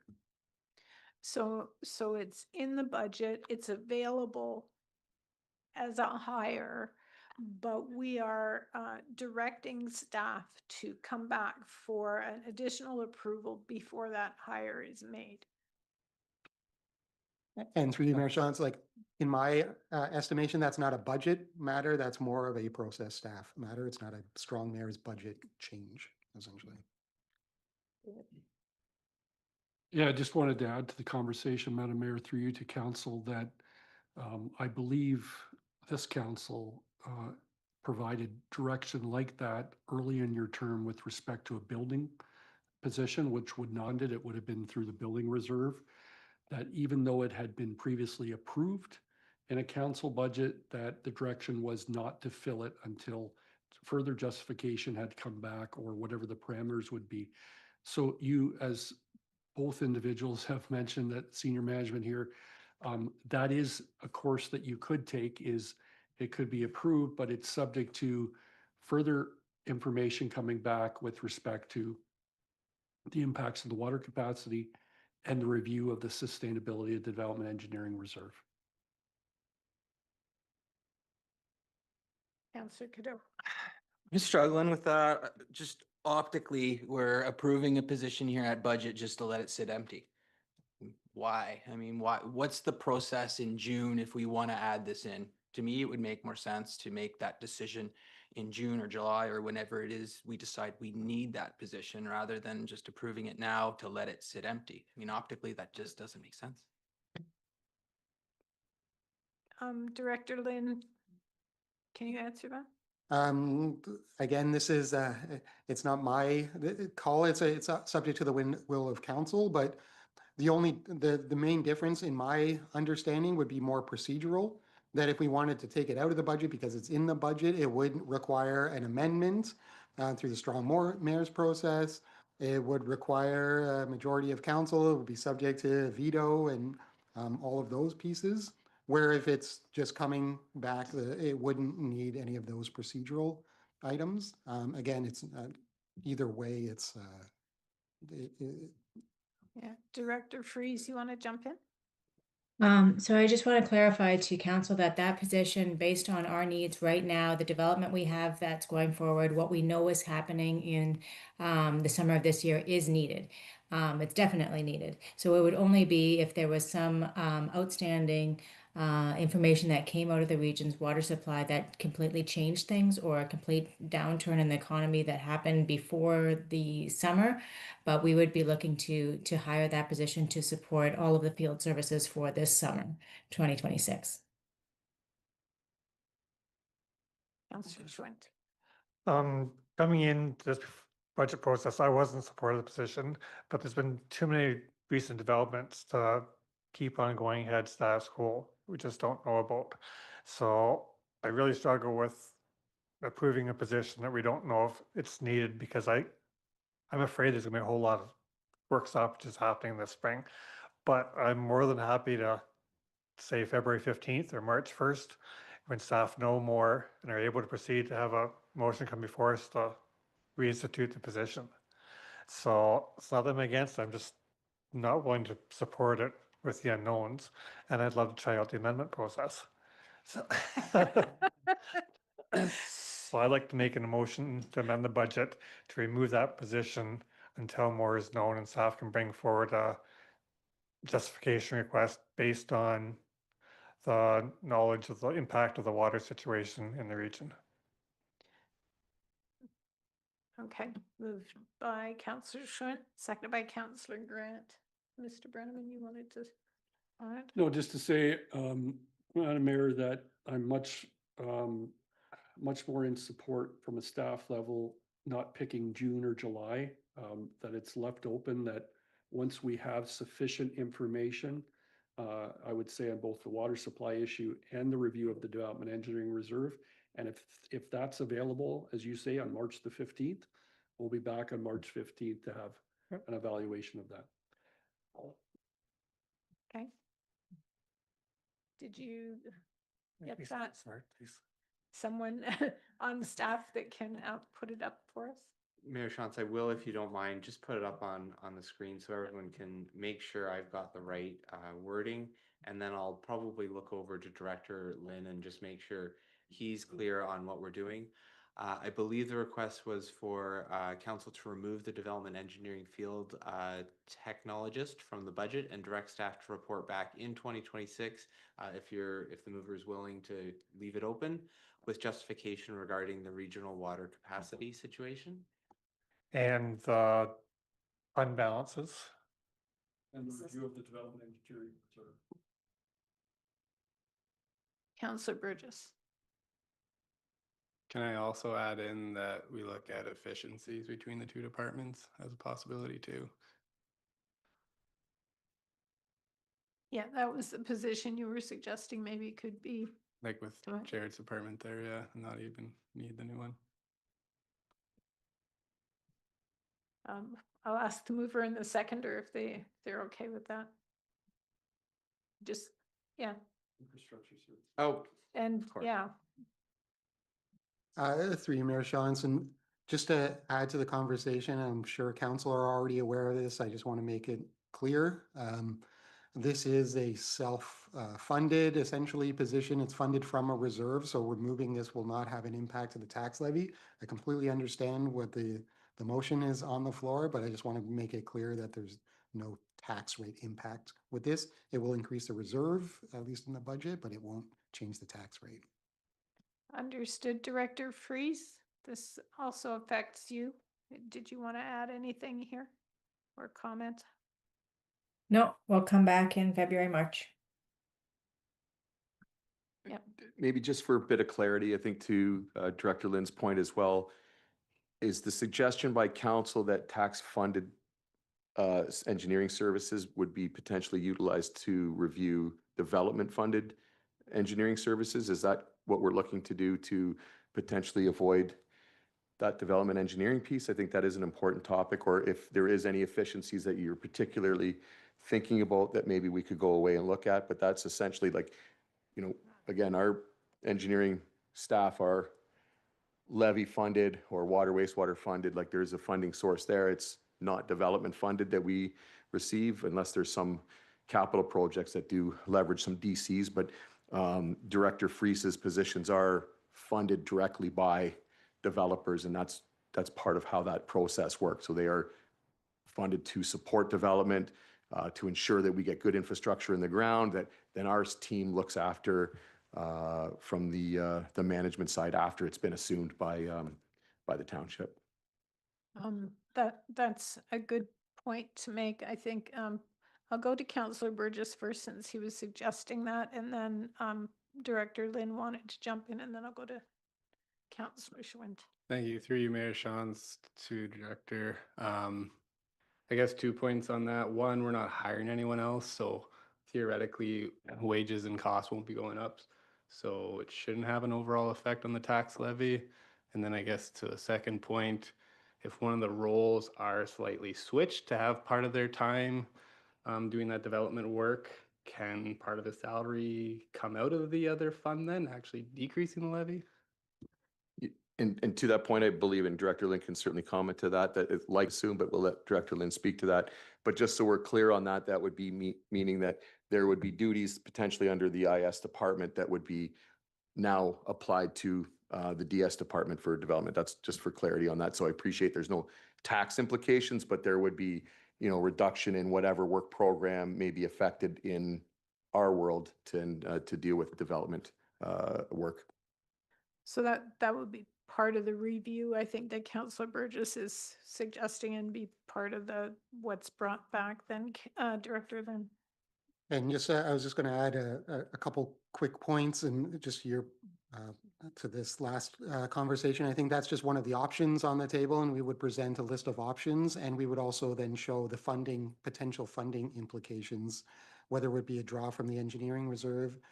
Like Councillor Burgess said, I couldn't see an increase to the tax levy, but potentially a decrease to the tax levy, that maybe part of that salary could be offset, but maybe there's also then a gap that needs to be filled from consulting. And I don't want to presuppose the whole conversation. I think we have to do that kind of analysis, and we'll also share all the funding implications. And I think it'll tie in quite nicely with the reserve forecast, just showing the impact on the development reserve with the different options that'll be presented there. Okay, Thank you, Councillor Schwint. I think where Councillor Burgess is coming from was in Township Woolwich is one taxpayer, we're one family, one organization, we're working together. So anytime we can bring departments together and build bridges, work together, be more efficient, is on all our benefits. We've got the accounting people who will figure out how to allocate costs, but let's try and build bridges between departments and gain efficiencies that way where possible. If it's not possible, so be it, but make sure we examine it. And I think, I mean, reminding ourselves that we've also asked CAO Brenneman to take a look at efficiencies across the organization and our senior management team to do that as well. So it fits in well with that direction. Anything else on the motion? Call the question then, or? Yeah. Just as long as everyone's clear on it. Excellent. Thank you. Okay. Sorry, through you, Mayor Shantz, I should have clarified. If everyone is voting, four votes is required to pass. That typically everyone would vote if the mayor announces their request or desire to vote before the motion, or if anyone requests a recorded vote. Those are the two ways we would have a recorded vote. If the mayor is not voting, 3 votes is enough to pass the motion. Call the question. All those in favor? And that's carried. Anything else? Councillor Bryant. Thank you. I have a request of council. On page 32 in the capital budget, we have a pay equity and market study. It's a $35,000 charge, and I was wondering if this council would support deferring that for 1 year. Because I think this would involve increasing the wages of staff for 2027, and I don't think it's fair to put that on a new council when they've just come in. I'd like to see it pushed back by a year. I think it gives the new council an opportunity to integrate themselves into the systems and to understand better what is going on internally, and I think it's a fairer way to treat a new council. I think the intent was to have the study done so the new council would have the information. But I thought if we did the study in 2027, then they could make that decision in early 2028. It just gives them a year to become familiar with how the township operates and all the systems in place. Instead of them coming in, giving them the new study such as we did, we were given that in January and said, here you go, and everybody was basically new. And I think it's difficult for them to make an informed decision when they're not familiar with the systems. Councillor Cadell. Remind me when we did our last pay equity study. Mr. Brenneman. So it would have been approximately 4 or 5 years ago. No, that's when he approved it. And I would note to this council, and I think I applauded you at the time because no previous council had done this. Like many other progressive councils, you went on a cycle to make sure that we weren't going 15 years and obviously getting into a rut where we had a lot of catch up to do once we actually finally had to do the study. So I think it's important to look at that. I do understand the concerns that are raised by Councillor Bryant with respect to the timing. But as both myself and senior management have reported to this council, my concern about the delay in the timing, while I appreciate and understand the rationale, it has the propensity to put us further behind. And we are already behind quite significantly with a lot of the other market studies that certainly we have shared with council. So that's the only dilemma and concern I can see is that a delay, while I understand the reason, does put us at a competitive disadvantage with respect to employee attraction and retention. Councillor Cadell. Thanks for that.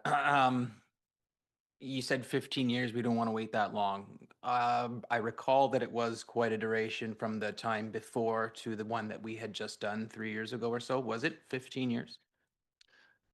Yeah, actually the original pay equity market study was done the year before I was hired, so it was 2006. And then it wasn't done again until the year prior to this council getting elected. So that's pretty close, I think, to around 15 years. Councillor Schwint. I have to agree with Councillor Bryatt's rationale for delaying it because I know as a new councillor coming in, I wasn't prepared to handle that report as well as I would like to have been. I'm wondering if CAO Brenneman could give some options on how to get us off the timing of a 4-year review right when new council starts, but not put us or not meet the goals of keeping up to date. Is there a way you can bridge the gap for a year?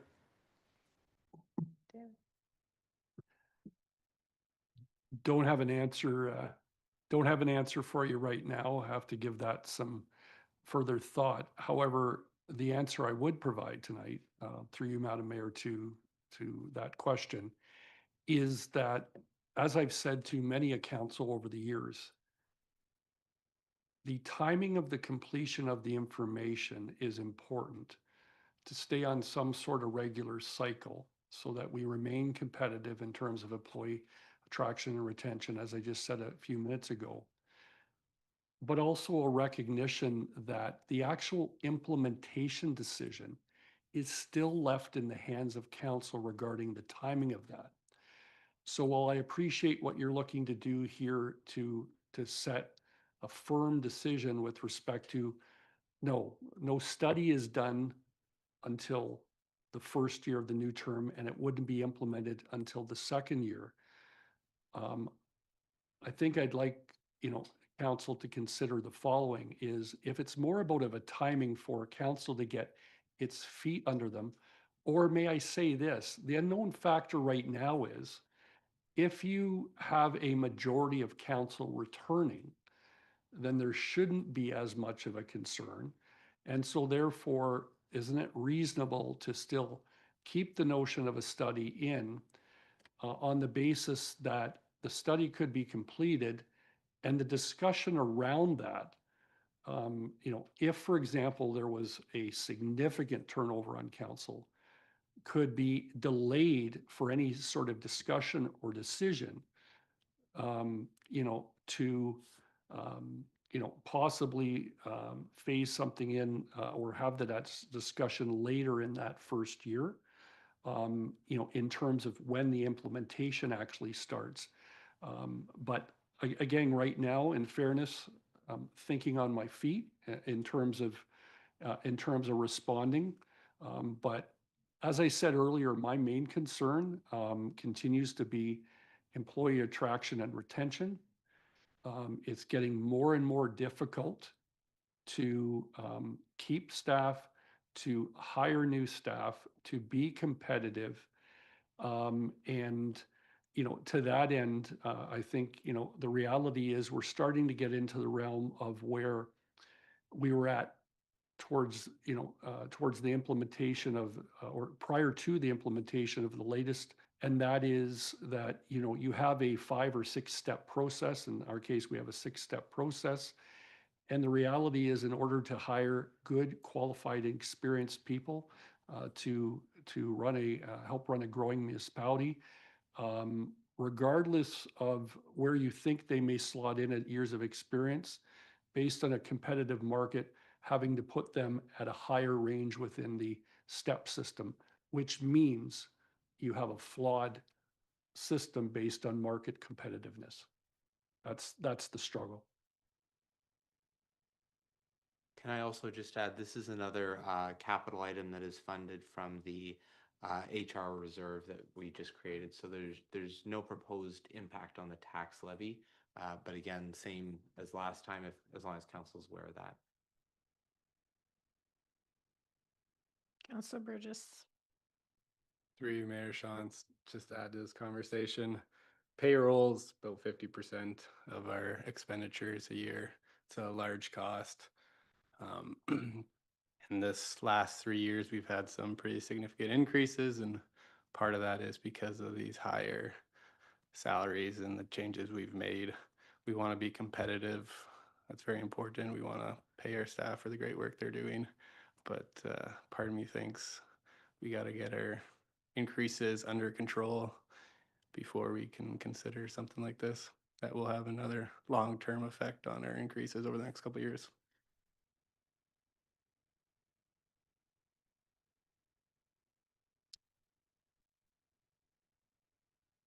Councillor Grant. Thanks. Just thinking of what CEO Brenneman was kind of talking about, where we could run the study and then a new council or a council that's counselors or however that shakeout might be, that we could then push that back. My only worry is that impetus would be put on council to know that they could do that, and is not necessarily something that staff would convey to them. So my fear is that we would have a study come through and then council would feel that they would have to act on it right away, as opposed to being able to push it back, 8 months, 9 months, while they kind of get their feet under them in a new council. So that was the one kind of thought I had as we were having this discussion. I'll let Director Lynn jump in, and then I'll go to Councillor Schwent. Through you, Mayor Shantz, just weighing in a little bit on the conversation and just thinking maybe a little bit creatively. From what I'm hearing is, again, there's no tax rate impact, so the issue isn't necessarily related to the cost of the study. It's really the implementation of the study. Having the data to do potential future implementations and future budgets. Clerk Smith will know all of the nuances around binding future councils. So it's not like you could essentially say, don't implement the market study for the future council. It'll be up to their direction.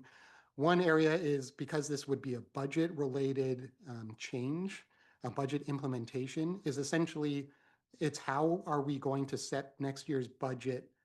What methodology are we going to use to set next year's budget? And potentially what we could do again is you could ask staff potentially to come with a budget policy of, this is how you would set salary budgets next year. And this is the policy that is in place right now. And it would be market study plus 1 year, for example, or 2 years, how that works out. But that would be the internal policy of how we set the budget, necessarily have that implementation, and wouldn't necessarily bind future council. It would be more the direction to staff of how to prepare the budget. It's just another thought I had of, is that a way around something? Councillor Schwent. I've got worries about completing the study this year and saying, okay, council may or may not look at it next fall, or them wait another 6 months, because then you're using old data. And there's 25% of the data that's out of date. So it doesn't make a lot of sense to me. I do believe we need to be on a routine on this for every 4 years, get a process in place, which is the right thing to do. We didn't get the timing right this time. And to say, well, next council may be the same people or may be different. Well, the council after that may be all new, or the council after that. So let's get the process on a schedule that works for everybody. And to me, it's not giving a brand new council this big report day one. And I think CEO Brenneman has been creative enough in the past 3 years that there are ways to work around it for 1 more year, to fill vacancies, deal with one-offs and make it happen, to do a better job of providing governance for the township. Councillor Grant, and then Councillor Bryant. If I may make a suggestion, then maybe this is not an item that we vote on an amendment tonight, but ask staff to have some consideration over the week for it to be a potential amendment that we can discuss at the next council session. That might be the best course of action. What we give staff the time to kind of come up with that methodology or process. Councillor Bryant. I was going to make a motion for that amendment. I'm still going to make the motion that I Yeah. would like to defer this study for 1 year. Okay. Seconded by Councillor Burgess. Councillor Cadeau, you had your hand up? Yeah, I appreciate the conversation. Certainly appreciate where Councillor Bryan's coming from here. I'm just going to give my opinion on what the ideal schedule would be. It would be a new council comes in on the first budget year. this report is brought in front of them and they can make that decision on whether or not they would even want the report, because us approving this report is presupposing that the new council would even want to read it. And I can see, well, that could be problematic for that new council. I can also see why it would be advantageous for us to approve it now as well, just so that the future council doesn't have that choice, right? They have to review that report. So I could see it both ways. But I do appreciate where you're coming from. I don't think that delaying it 1 year is going to be earth shattering. Would it be a competitive disadvantage? Yeah. To Councillor Schwint's point, is it something that can be managed for the year? Yeah. And then it allows the new council that opportunity to have a fulsome conversation and make sure that this is the direction that they would want to travel in. The other thing we've done in the past is if we're having trouble attracting personnel is to look at positions a little bit piecemeal. And if we need to do that in the coming year, I guess we could continue that. And through you, Mayor Shawns, I believe the pay equity piece of that is legislated, so we will continue to maintain our pay equity requirements under that legislation in more of a piecemeal fashion, as we're required to do. I have a draft of your motion, Councillor Bryant, if I can put it up on the screen to help everyone. I think this was an easier one. Just simply that council defer the pay equity and market study in the capital budget to 2027. Director Vin? Through you, Mayor Shantz, would it be better to just remove the pay equity and market study from the budget? I don't know. Again, like it would be, I'm sure it would be in, again, more procedurally, it's in the budget right now. I don't know if defer is the right word. Is it remove from the budget or from the 2026 capital budget? I mean, part of the work that you're going to do in the next few months is to look at a 10-year capital budget. So I would say by wording it this way, it sort of keeps a marker there for it. Sure. I'm just, again, still getting used to the strong mayor process of, is this an amendment, an official amendment to the budget for this year? I suppose deferring it to 2027 is taking it out of the 2026 budget. So I know what it means. Okay, are there any questions or any more discussion on the motion? Okay, it's been moved and seconded. I'll call the question. All in favor? And that's carried. Anything else?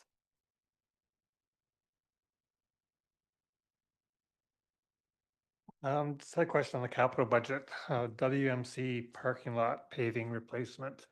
Is that parking lot in a position now where it needs replacing, or is that something where crack sealing and maintenance could buy us another couple of years? I'm not the expert on that, so I'm asking for some staff direction. Or is that paving the gravel lot? This is referring to the parking lots that's north of the building, adjacent to the Lions Hall.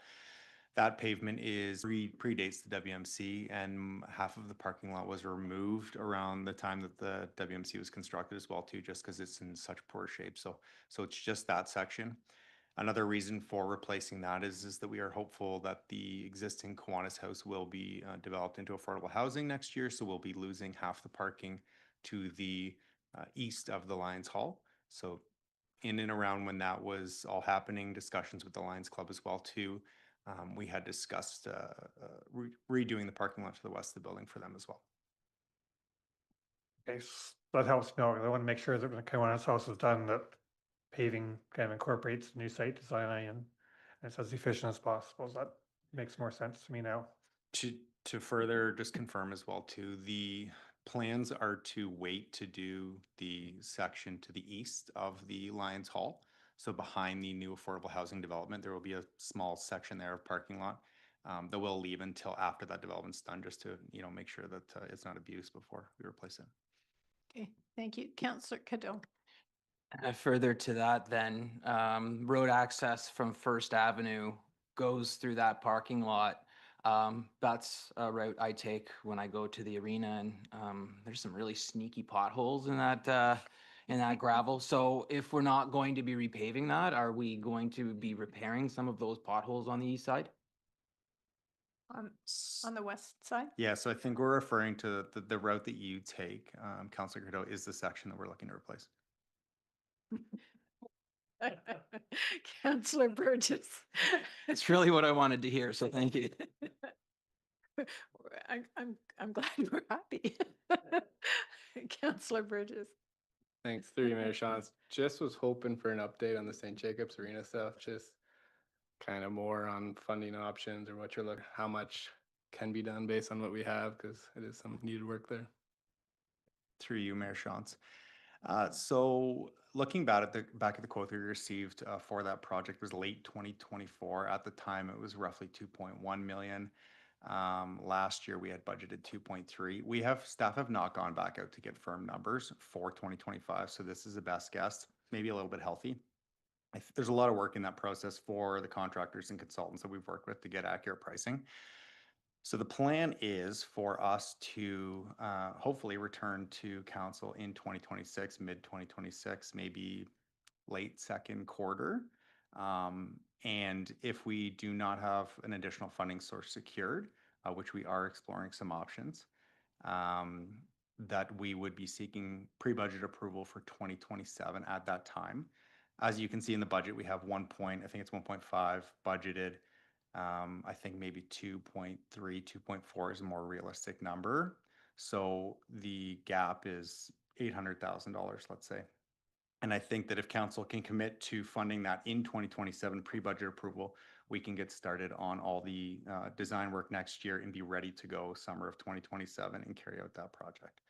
So the plan is not to do the work in 2026 unless miraculously $800,000 falls into our pockets in the next couple of weeks, just because timing wouldn't allow for it. So plan is 2027. Councillor Bryant.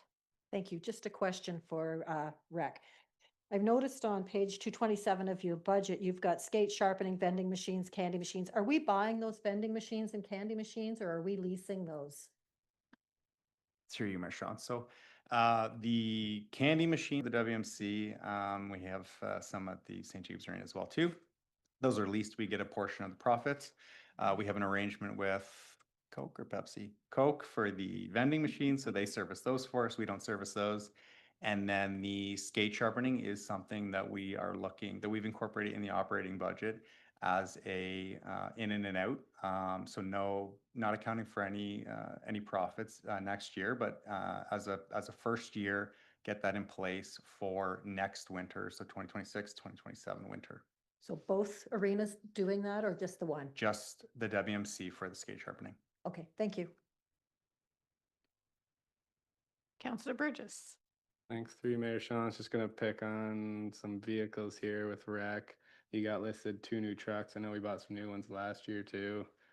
What's the use of these? I'm assuming they're not replacements since they're labeled as new, but yeah, if you could touch on them and the justification. Through you, Mayor Sean, to Councillor Cadeau. So these 2 trucks were in the budget for 2025 and they were deferred at the request of council. So we've deferred them to 2026. They are new vehicles. However, in practical terms, they're new vehicles, DC funded. In practical terms, they are replacing 2 vehicles that we have kept in the fleet past the dates that they should have been replaced. So these are 2 2013 pickup trucks that are in extremely poor condition and are needed primarily through the 7-8 months that they're used more often through the summer months, fall and spring. Councillor Grant. Thank you. I just wanted to clarify a little bit on the other infrastructure. We have the Arthur Street sidewalks and streetlights at 500,000, which I understand is partially being pushed forward because of Arthur Street reconstruction. But I'm just wondering about this other 100,000 for streetlights. Is that just for the remainder of the? Yeah, through you, Mayor Shantz, to Councillor Grant. Yeah, so the Arthur Street piece is solely for Arthur Street. on a regional road, if they are decorative streetlights, and it is the lower tier municipality, in this case, Woolwich looks after those streetlights. And that is for the resurfacing of Woolwich Street between South Street and Church Street. So sidewalk upgrades, street lighting, and then the resurfacing of the road. The $100,000 that you see is generally a capital program that happens every year. Innova has work plans that often, so the way this works is we are responsible for streetlights on a hydro pole. Oftentimes Innova will do work and then they need to remove and replace those streetlights. There could be aged street lighting duct that we're responsible for too. So we look for those economy of scale. That's kind of generally what that capital programming is. And sometimes we are able to align our capital program. Sometimes there are surprises that happen. So there is generally a placeholder for stuff like that from the street lighting perspective that could be on random streets throughout the township. Councillor Schwint. Staying on the theme of Arthur Street, with that being advanced, we've got money for sidewalks in place. There's a study for the downtown, I think. I'm trying to understand doing the study not before the resurfacing happens. So we've got I guess for council's information, a work plan and timeline on how this is going to progress over the next 12 to 18 months and what community input we're getting, what budget is necessary for different projects to make this all come together. Director Poupé, can you pull some of those pieces together for us? Yeah, I think through you, Mayor Shantz to Councillor Schwinn. So I think just so we're clear on this, the Arthur Street project then is there's a bunch of pieces, I guess, on Arthur Street. So we have the region-led expressway component along Arthur into Listowel, right? That's ongoing. Okay, so we're just talking the downtown core. Okay, so then what's happening here is then between South Street and Church Street, that is what's being expedited to 2026. There is a team meeting to work out some of the details on that and to look at responsibility. And really that is going to be a resurfacing. What we're looking to have is the crosswalk cradles be removed and asphalt be replaced. We are looking to replace underground street lighting cable. That's aged. We are looking to replace some street lights as well that are deficient, and then looking to replace all of the sidewalk. But it's pretty simplistic from a infrastructure replacement perspective. There are no underground needs that are going to be happening as part of that part. So that would, generally speaking, the corridor will look the same. It'll just be revitalized essentially, but there's no change in curb line, no change in parking, nothing like that is envisioned. Okay, this has been a contentious issue for the township and downtown for a couple of years. Just wondering, should there be some political involvement on that committee just to make sure that no last minute regional ideas come forward and we feel like we have a voice? And since it's not my word, it shouldn't be making work for other people, but Just to reiterate, there is a project team meeting. So this will be the first touch point since this decision was made at Regional Council. We have heard nothing of there's no pushback here. This is, I think, fairly simple. It's cost effective for the region, obviously, to resurface the road. It was at the direction of Mayor Shantz as well. So, don't envision that happening if I don't know that we need to do that unless council wants to, but we can certainly have that meeting and report back to council if to do it that way. It's up to council. Director Freezes lit up her Hollywood Square, so. Yeah, through you, Madam Mayor, I just wanted to clarify that the other design type of work with the surface treatment of the sidewalks, the street trees, the street furniture, all those things that went along with the downtown Elmira downtown plan, urban design plan, would be separate elements that would have to be allocated through a future budget year. So that's not part of that paving project that Jared's working on with the region now. That's a larger project that would need a budget allocation for it. Just a question on that before you go then. When you talk about trees, we've talked about tree wells and some of like special infrastructure that's needed for that. If we redo the sidewalks in 2026, do we need to know where those might go or can we put them in later? So Jared can clarify as well. And my understanding was that the sidewalks would just be the redoing of the existing sidewalks. It wouldn't be those wider sidewalks that were aligned with the downtown plan. So I might actually transfer that question over to Jared and find out what his thoughts were on that. Okay, Yeah. thanks. To you, Mayor Shantz. Yeah, the problem, I guess, going ahead now is that issue. I'm not sure what's all involved in the Silva cells and the connectivity between those planters that may result in some throwaway costs for sure on the sidewalk. You wouldn't be able to plan for that right now without doing further investigation, and that would come at a cost. Obviously, we don't have that expertise to look at that. But we would need to consult that out, or at least talk to the region potentially to do that. And that's something we can bring up in our first project meeting, just to say they would likely have more experience, quite frankly, in dealing with some of the other downtown cores too, and what are involved in Silva cell tree planting and what those entail. Councillor Cadeau. Thanks, Mayor, through you to Councillor Schwint, and the point that you made about political representation. Mayor Shantz, Councillor Burgess, and I are all on that committee. So we will be there representing the township's interests. Councillor Grant. Just one area, I think, when we are looking at that, like rebuilding and resurfacing, is to consider infrastructure putting in place for a Maple Syrup Festival. I know that there's been some discussion amongst the WEAC committee about putting some sort of electrical wiring through that vendors could then plug into during that event, as opposed to bringing in their own generators. So just something else that, as we have that as a large event every year, to have that as part of that consideration as well. Director Poupé, can you keep that on your radar? Thanks. Anything else? Councillor Burgess. Through you, Mayor Shantz, just a quick question. Page 174 for infrastructure services. Miscellaneous recoverable, we don't make much money, and then all of a sudden we're making $500,000. Can you comment on that?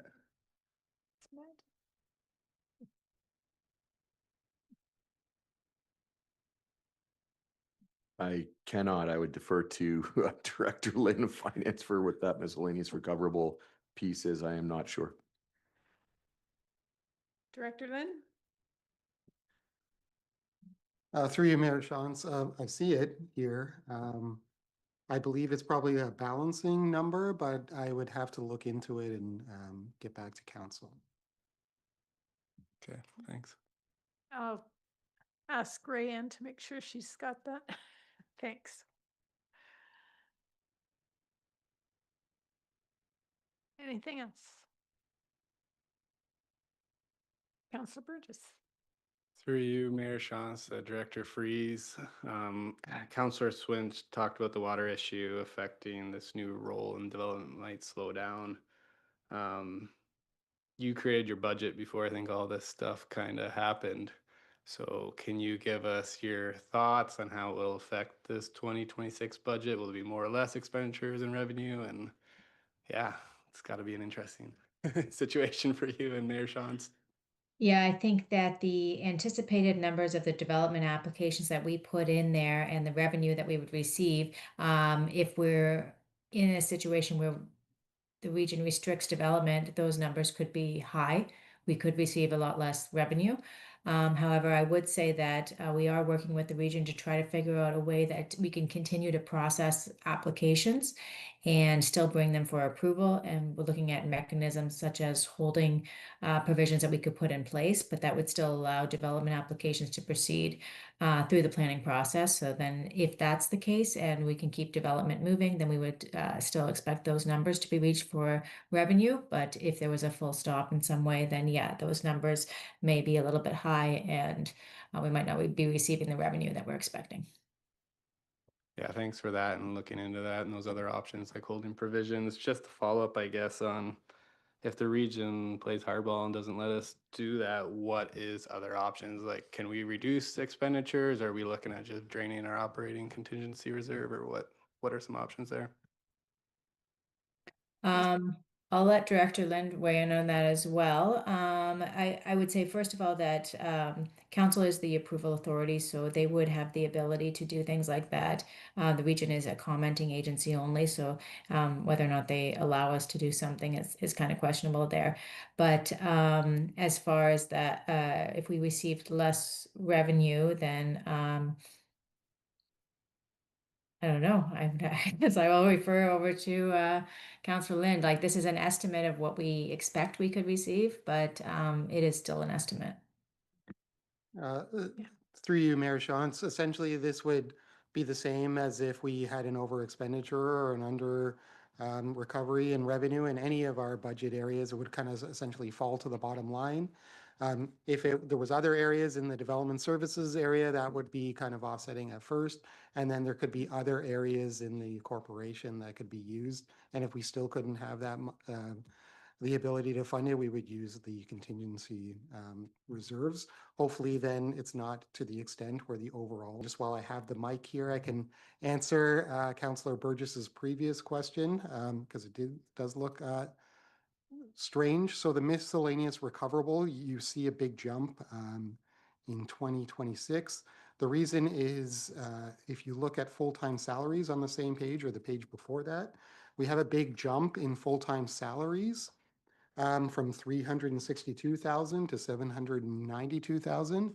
There's the primary reason is that is the project supervisors that are recovered from capital. Previously, we weren't showing them anywhere in the budget. What we did this year is we included those project supervisors in the full-time salaries line. But again, we don't want to increase the tax-supported budget by $460,000. So we offset it with a miscellaneous recoverable. That recoverable is actually a recovery from capital. We essentially need to recover $476,000 from our capital program in order to pay those salaries. And it's just a more transparent way of showing it in the budget. The net impact's the same cost and revenue.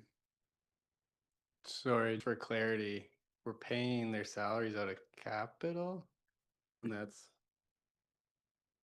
Through you, Mayor Sean. So prior to this budget, the three project supervisors, they were not paid out of the operating budget. They weren't shown in the operating budget either. They would be charged directly to a capital project through timesheets, and you would only see it as part of the cost of the overall capital project. This shows it now in the operating budget. That's why you see that jump from 362 to 792. But then you also need to show the recovery from capital of the 481,000. So now you see both expenses and revenues. Thanks for that explanation. If I can just make one last comment on the other issue of the water and development stuff there. I guess it's just, we'll be talking lots and lots more on it, but I guess just something to keep an eye on, and I'd appreciate updates as we go as council, just so we don't get into a situation where all of a sudden our revenue is going to be nowhere near it's supposed to be. I want to be aware sooner and make changes as needed. David? Yeah, to that end, Madam Mayor, just through you to council, and I'm sure Director Lynn would support this, is that we still plan on giving regular quarterly updates to council. That's our opportunity to say, hey, this is out of alignment, or we need to make some shifts. But also I would appreciate, just noting that, unfortunately, we're in a very difficult time. Council, I expect, will be, ultimately needing to proceed with advancing the final approval of the budget, so to speak. Recognizing it will still be a work in progress as to a supply issue. However, I do want to emphasize, from my experience as Deanne has noted, that it is conceivable even in these times when we have more information, especially for the development community, on how future infrastructure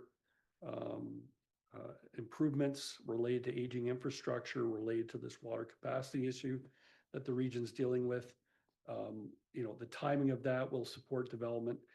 From my experience, you will see developers still wanting to get in the queue and at least getting their growth or their developments approved, so that they're not behind the eight ball when the capacity is available and they're in line for all of that. So I appreciate, though, it is a difficult time, and we certainly will provide updates to our council as normal as part of our quarterly updates throughout the year. Yeah, I do expect that there'll be some activity whether whether it needs a holding provision that holds it for a time or not. I don't anticipate that everything will totally stop, but a question, I'm not sure if it's for Director Lynn or for Clerk Smith.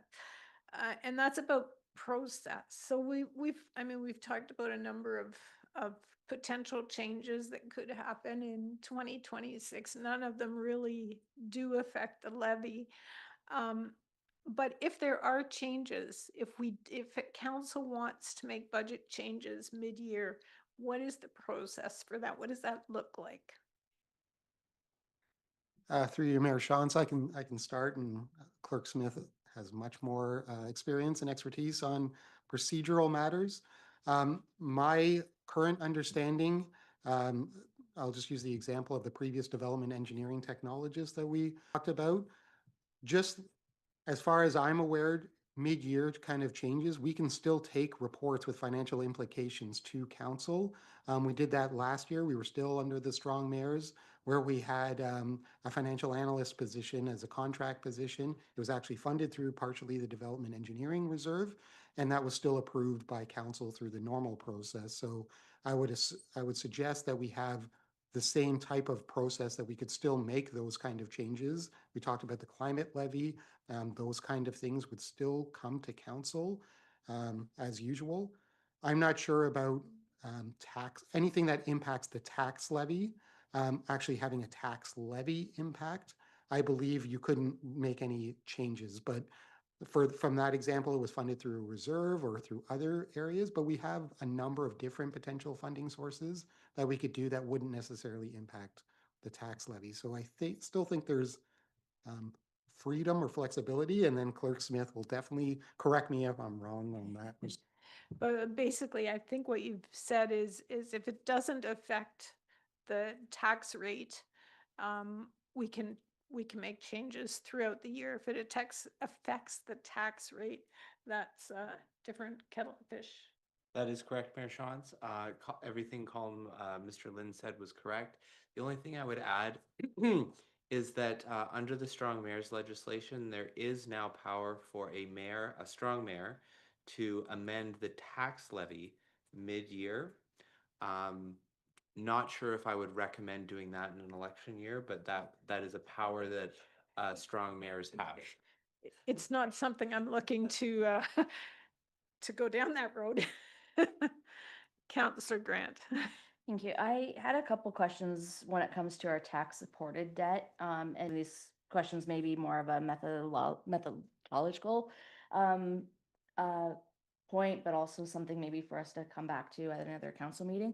But I'm just looking at the amount of interest we're paying for the tax supported debt. So that would be the Woolwich Memorial Center, the admin facility, the Floridale Fire Facility, and the Breslau Drain one. And I'm just, first of all, wondering do we have a specific interest percentage amount that we aim for a repayment? Is there like a policy, or are we just kind of pick an amount? I'm just looking at our interest for WMC is 63,485, but when you kind of calculate in, it's really, well, when you calculate in our payment plus the interest, we're actually only paying back $55,000 on that. So I'm just wondering if we should be looking at prioritizing a faster repayment schedule for tax supported debt, or if we have a specific policy in place for, we aim for a 12% increase, like a 12% interest payment for something. Through you, Mayor Shantz, to Councillor Grant, I'll have to pull up, I know the exact worksheet that you're looking at, to see if I can find the calculations, and maybe I can answer more specifically a little bit later during the meeting. But at a high level, all of our debt is issued through Waterloo Region. So they go out to the market. They essentially combine all of the regional municipalities into a single debt issue. And because they're issuing tens or hundreds of millions of dollars worth of debt, they tend to get more favorable rates. They also have a AAA credit rating. So it's a pretty good rate, and it depends on the timing of the market when we issue that debt. So again, I don't know off the top of my head exactly when WMC and those facilities related debt, but it was some time ago, and so the interest rates fluctuate up and down. The most recent rate we got was over 4%. And I think they're looking at around 4.5% right now for potential debt issues. So it does fluctuate. So we don't necessarily have a target that we're trying to hit. It really depends on the timing of the market and when we go out to issue debt. It is maybe I would call an advanced strategy, like from a treasury perspective. Again, if you had a very long-term capital plan and you knew exactly what was coming out, and we had very favorable interest rate environment, and I've done this personally in my career, where you may pre-issue debt even years in advance of a capital project to take advantage of those favorable interest rates to kind of lock in that 10-year debt. Because it's debenture, the best way to kind of describe a debenture is like the other side is like a bond, right? So it's like a 10-year bond that institutions buy. So they buy kind of a 10-year bond that pays that repayment. So it's like we pay it and someone else buys that. So it's more difficult to repay it early. It's not impossible, but it's essentially, there's usually penalty clauses because people buy those debt instruments because they want kind of the revenue, and pension funds and things like that. They like that kind of steady, risk-free, AAA rated return on investment. So that's who buys the debt, essentially. So there's the buyer and seller. So long-winded way to answer the question. There's not necessarily a target rate, but there could be more work done on if we knew kind of exactly we have a big bundle of projects, we could pick the right time to issue debt to lock in kind of the lowest interest rate piece. And that's why you do see fluctuations depending on when the original debt issue was. And remind me what the length is, 20. Through you, or to you, Mayor Shantz, the best rule of thumb is no shorter than the useful life of the asset. So if you're having something that's got a 10-year useful life, you want to issue, you don't want to issue 20-year debt because you don't want to be paying off something that's not even going to last that long. I always go by, my base is always 10 years, is like, here's 10-year debt, depending on the type of asset. A facility, for example, 20 years might be more appropriate. It lowers the payment, you're going to pay more interest. It's just like a mortgage, the same kind of idea. It really depends on an asset by asset basis. The last one we issued was for 10 years. I think that's a good time frame. 20 years, you're just saddling future taxpayers, and it's now you're looking at 5 terms of council before you pay back that debt. So there's a lot of different factors that go into that. So in my experience, it's usually 10 or 20 years. And I have seen 30-year debt. I did that in Milton for the hospital expansion, for example, but that was, again, a much longer term issue. 30 years I've never really seen before. It's usually 10 or 20 years. Okay, thanks. Councillor Bryant. Thank you. Through you to Calm. We currently have about 1.4 million owing at outstanding taxes. That's what the last report was you gave us. Are we anticipating we're going to see that again this year? Through you, Mayor Shantz. So that is correct. And I think I sent an email to council that the tax arrears have been increasing.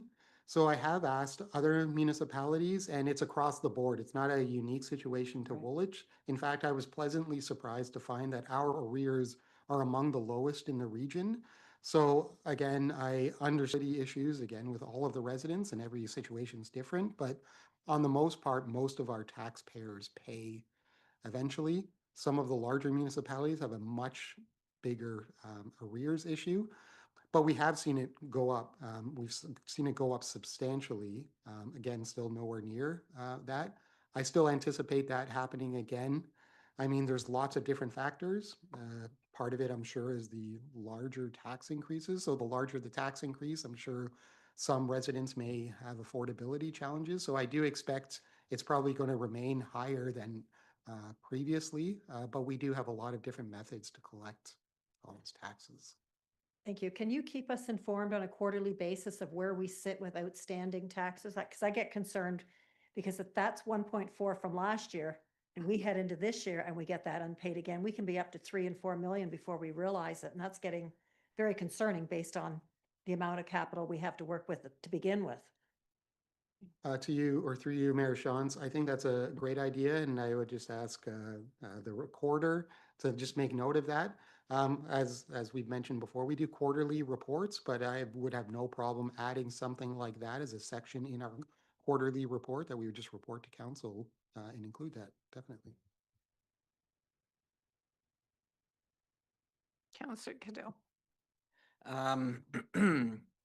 Was Mayor, this is for you. I was really happy to see that infrastructure maintenance and renewal with an emphasis on roads was listed as your top priority. That was excellent. $180,000 is what we're proposing for our infrastructure reserve, though, or about 1.06% increase on our taxes. That's less than a quarter of what the evidence suggests we should be putting away for our reserves. So I would like to propose an amendment that we double that from $180,000 to $360,000. So it would be an impact on the budget of 2.12% rather than 1.06%. Before I look across the room for any seconders, I'm seeing some stares. That's not a good thing. I want to note that we have the lowest reserves amongst the sample of what, 15, 20 peers? That's not a good stat to have. We're also the lowest tax rate in our comparator group. I mean, that's not such a bad stat to have. I'm not going to argue that, but taken together with the previous one, this starts to become problematic because, yeah, we're the lowest tax rate now, but that's not going to last forever if we don't take proper care of the assets that we're going to have.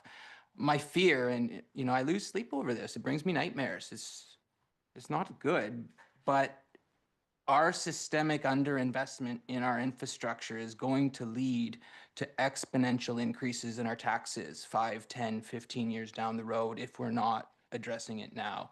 So my hope is that council can recognize the importance of putting this money away for reserves so that we have money in an emergency. We have money to repair our roads. We're focusing more on the drivability of our roads, the safety of our roads, and less on things like bike lanes. Sorry, that probably not the right place to put that in there, but I'm hoping that council will at least indulge and maybe generate conversation around our infrastructure reserves and the status of our low reserves. Okay, that was a motion. Is there a? Okay. To you, Mayor Shawns, just a point of clarity just around the calculation. Understanding what Councillor Cadeau was asking, 180,000 is a 1% increase to the levy. The $1.06 relates to the monthly impact. It's just so it's actually I think what he's proposing is another 1% increase to the tax levy. Interestingly enough, I didn't realize there was such a interesting correlation between the percentage increase and the monthly cost. I just noticed that now. Okay. Is there a seconder for the motion?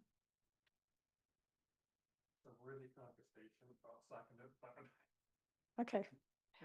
Fair. Yeah. So appreciate that 1%. I'm curious, Director Loam, or Director Bray, can you tell us how much actually goes into infrastructure though? It's not that 180,000. What's their total spend on the roads that would be sourced in that infrastructure reserve fund? I'll take a stab. Through you, Mayor Shawns, to Councillor Schwint. So I think the problem has been is that whatever we're bringing in, we're generally spending for the most part. I don't know if we're in around 2.6, 2.8 million roughly this year. Director Lynn could maybe speak to that, but we're sort of in that. But what's happened is, for the most part, it's been split between infrastructure services and rec and community services. But generally, it's been allocated in that year. And that's exactly the problem we're into, is that there really isn't a reserve because we haven't been able to generate enough levy dollars to support the needs. And that's part of the problem we've found. So we're trying to make concerted efforts here to put money to things that need to go, to put money to. And I think I'd mentioned before, in the road system, it's doing resurfacing, it is doing crack sealing, it is doing some of those hot mix resurface projects, and trying to avoid some of the road problems that are already broken. The challenge with that from a customer perspective and a public perspective is that they see these broken roads and feel like those need to be fixed, but there really is no bang for our buck. It's already broken. It'll stay broken tomorrow. It'll be broken the next day. So obviously that translates into increased maintenance activities that we need to pothole repair and so forth. And hence why we created that maintenance paving strategy. But that's really not where our good money should be spent. Our good money should be spent doing that. But we aren't generating enough to spend annually. We're far underfunding our road. Just speaking to the road system, I think Rec could say they have other challenges with respect to capital expenditures as well, and they've been underfunded too. So I think that's the real inherent problem. There is no reserve. Director Lynn and then Councillor Schwint. Through you, Mayor Shantz, just to answer Councillor Schwind's original question, and I concur with Director Poupet. Essentially, what you take in, we spend. So roughly, we are anticipating in 2026, roughly again, with the increase of this levy, roughly 2.5, 2.6 million. And then the draw just on the infrastructure side is 2.4 million. And then there's also the recreation and community services side. The reason the draw is higher than the contribution is because of this carryover thing. So if there's $1 million of unspent capital, that's what's adding to that. But for simplistic terms, essentially the money comes in and the money goes out. The other item I would add to this is we essentially budget our capital spending based on funding levels. So we say this is how much funding we have available. So we only have $2.4 million. That's how much roads that Director Poupet would put in the capital budget. Ideally, we would say so that's not reflective of how much actually needs to be done. It's probably maybe double that, but we don't show it. That's not our current approach, where we don't show the full amount of the budget. And then these are the unfunded projects, or this is above the line. We just condense our capital budget to kind of match the available funding. Again, maybe with a 10-year capital program, council will have a better idea of which projects aren't getting done with the funding that's available. That's not our current approach, but I think suffice it to say that there's probably a lot more projects we could have added to the list if the funding was available. I just don't know which priority those projects would take on that. So I guess the key point for me, we're not bringing $180,000 in infrastructure reserve. We're spending 2.4 to 2.8 million, which is a much bigger number for the public to be aware of. And we also had that council information session a meeting or two ago, and my take home from that was we're underfunding by 50% or 80%. And you ask about our peers, they're all underfunding by the same amount for the past 20 years. So based on that logic, every road in Ontario should be toast, but we're finding a way to keep going. So the flip side of that, Councillor Cadeau, you are right that there's not enough money going into reserves. Even with these extra dollars this year, our net reserves at the end of 2026 will be less than they are this year. So we're spending beyond our means again.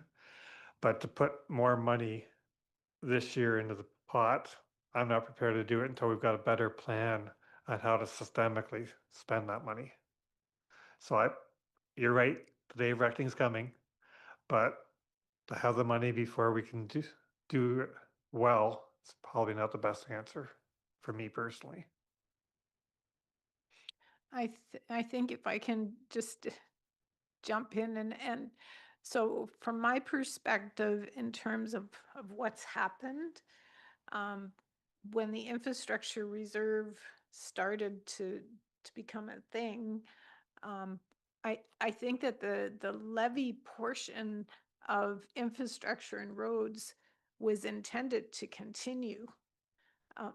But as Director Lynn and Director Poupet have said, it sort of morphed into the levy portion disappearing and the reserve portion taking over that piece. So that's a part of the reason, in my mind, why we don't have a reserve that we can use as you would really want to use a capital reserve.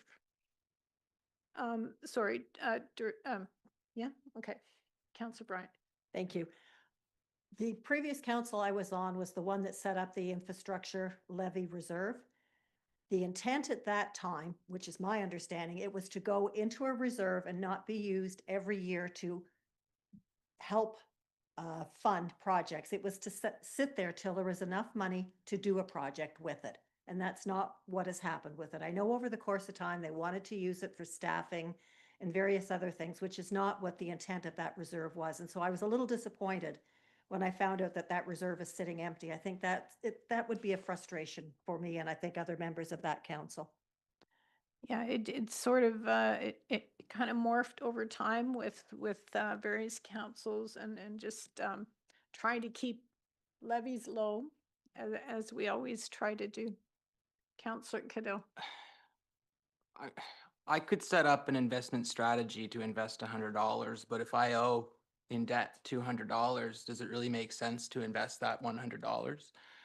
And I mean, this matters if you really think about it, because what we're asking to do is, yes, it's a reserve fund. Yes, we want that money to be there, but when we're underspending by 50%, we can't save up. We need to spend that money. In fact, we need to spend more, but we don't have that money. And so that is the structural concern that we aren't going to address this year. We're not going to address it probably in the 10-year plan. This is a generational problem that 1% a year, it will get us there maybe in a few generations, but we know that it's a 4% increase that we need to be making every year in our infrastructure in order just to keep up. And so it's concerning, and I will be bringing this up every chance that I get. Mr. Brownman. Thanks through you, Madam Mayor, to council. So just a couple of points on this that I think are relevant. So when the original Infrastructure Reserve Fund was set up, it was a result of two studies that were produced, a roads need study and a bridge need study. And it was recognized at the time that the reality that, the council of the day, as Councillor Bryant mentioned, said, well, we realize the studies combined say that we should be, we do need an additional 4%, but what we think is reasonable to see public support is 1.5%. Now, if you look, we haven't stayed consistent with that 1.5%. There's been some years where that there hasn't even been an infrastructure levy. That's part of the problem. But what I would say is this. Unfortunately, the reality in this province is no municipal council alone is going to be able to fix their infrastructure deficit and asset management system, because over the years, there's been significant downloading from the feds to the province and the province to municipalities. What that's mean is there's more strain on the local resources and yet no fix of an antiquated municipal property assessment and tax system. That's a reality. That was recognized, and I appreciate when Councillor Cadeau goes on his soapbox, because it allows me to go on my soapbox and speak to the fact that I will continue to bring up that I believe AMO did a very solid job a number of years ago that recognized that at some point in time, the federal and provincial government need to recognize that municipalities need alternative revenue sources, such as something like a share of the sales tax or a 1% portion of the sales tax. Back in the day, it was estimated that a move of that nature would go a long way towards addressing Canada-wide a lot of the infrastructure deficit.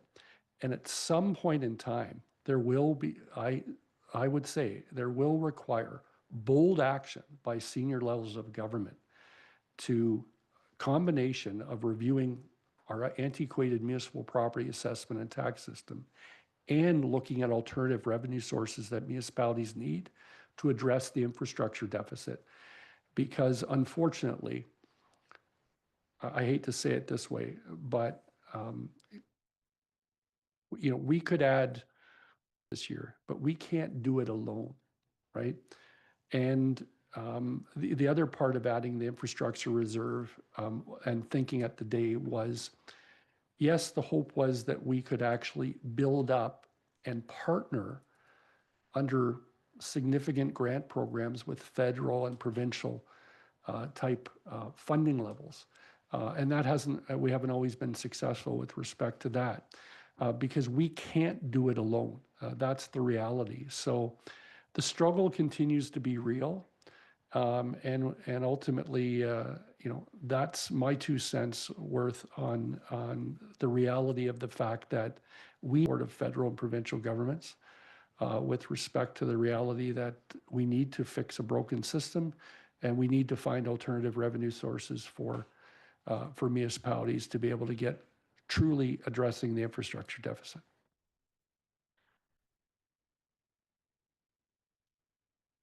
Sorry, I'm kind of thinking, and I'm afraid to think out loud. I'm looking at the gas tax, that's the CCBF, right? It's about 900,000 a year. What do we use that for?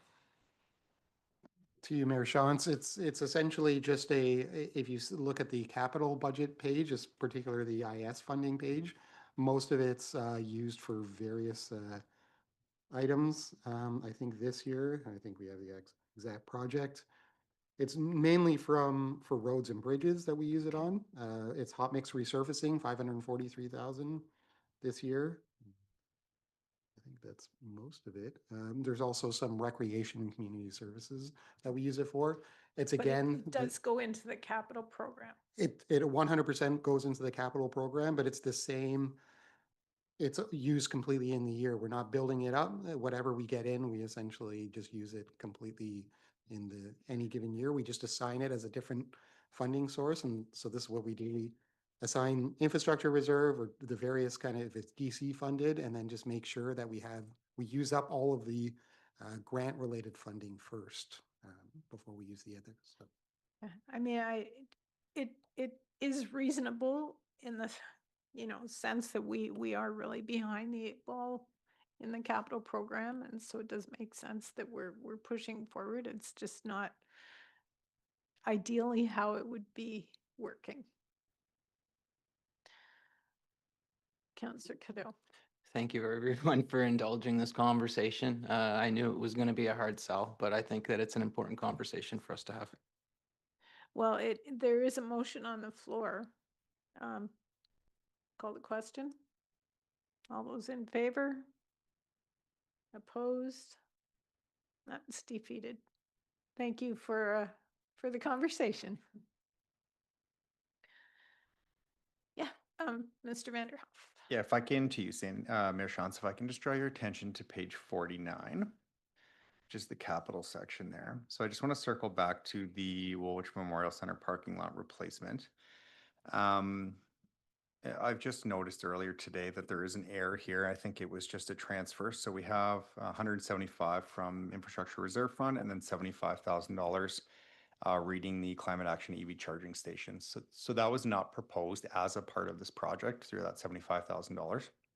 I think it might have been captured with the line above it there at the administration building parking lot. So provided this is strong mayor's budget, Mayor Shantz, I would just ask maybe that staff take this away, come back at the next budget meeting and look to see if there is an alternative funding source to bridge that $75,000. Okay. Thank you. Anything else? Okay, I think what I'm going to do is ask Ms. Baumann to let us know what she's got there, and then we can talk about next steps.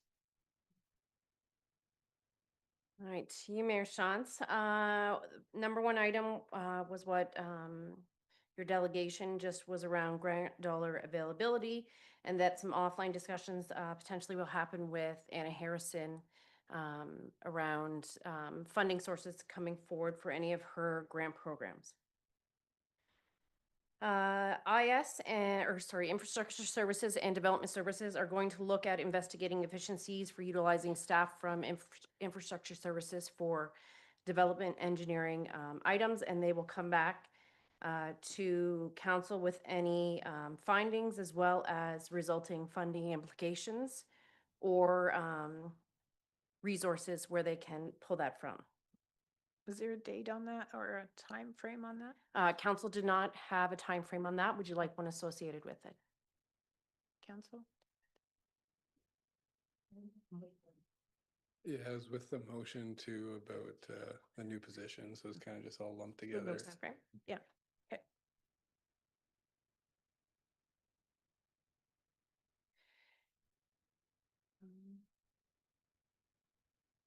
The next item was the Arthur Street project, which was for just the downtown core section.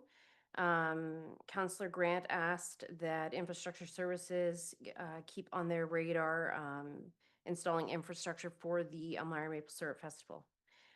They also talked about Director Poupé working with the project team on some of the downtown core features, if it can be integrated in this, the work that's going to be completed in 2026. For the next item was water supply updates. Council Burgess asked for regular updates on this item, and it was noted that this would be added to our quarterly report updates.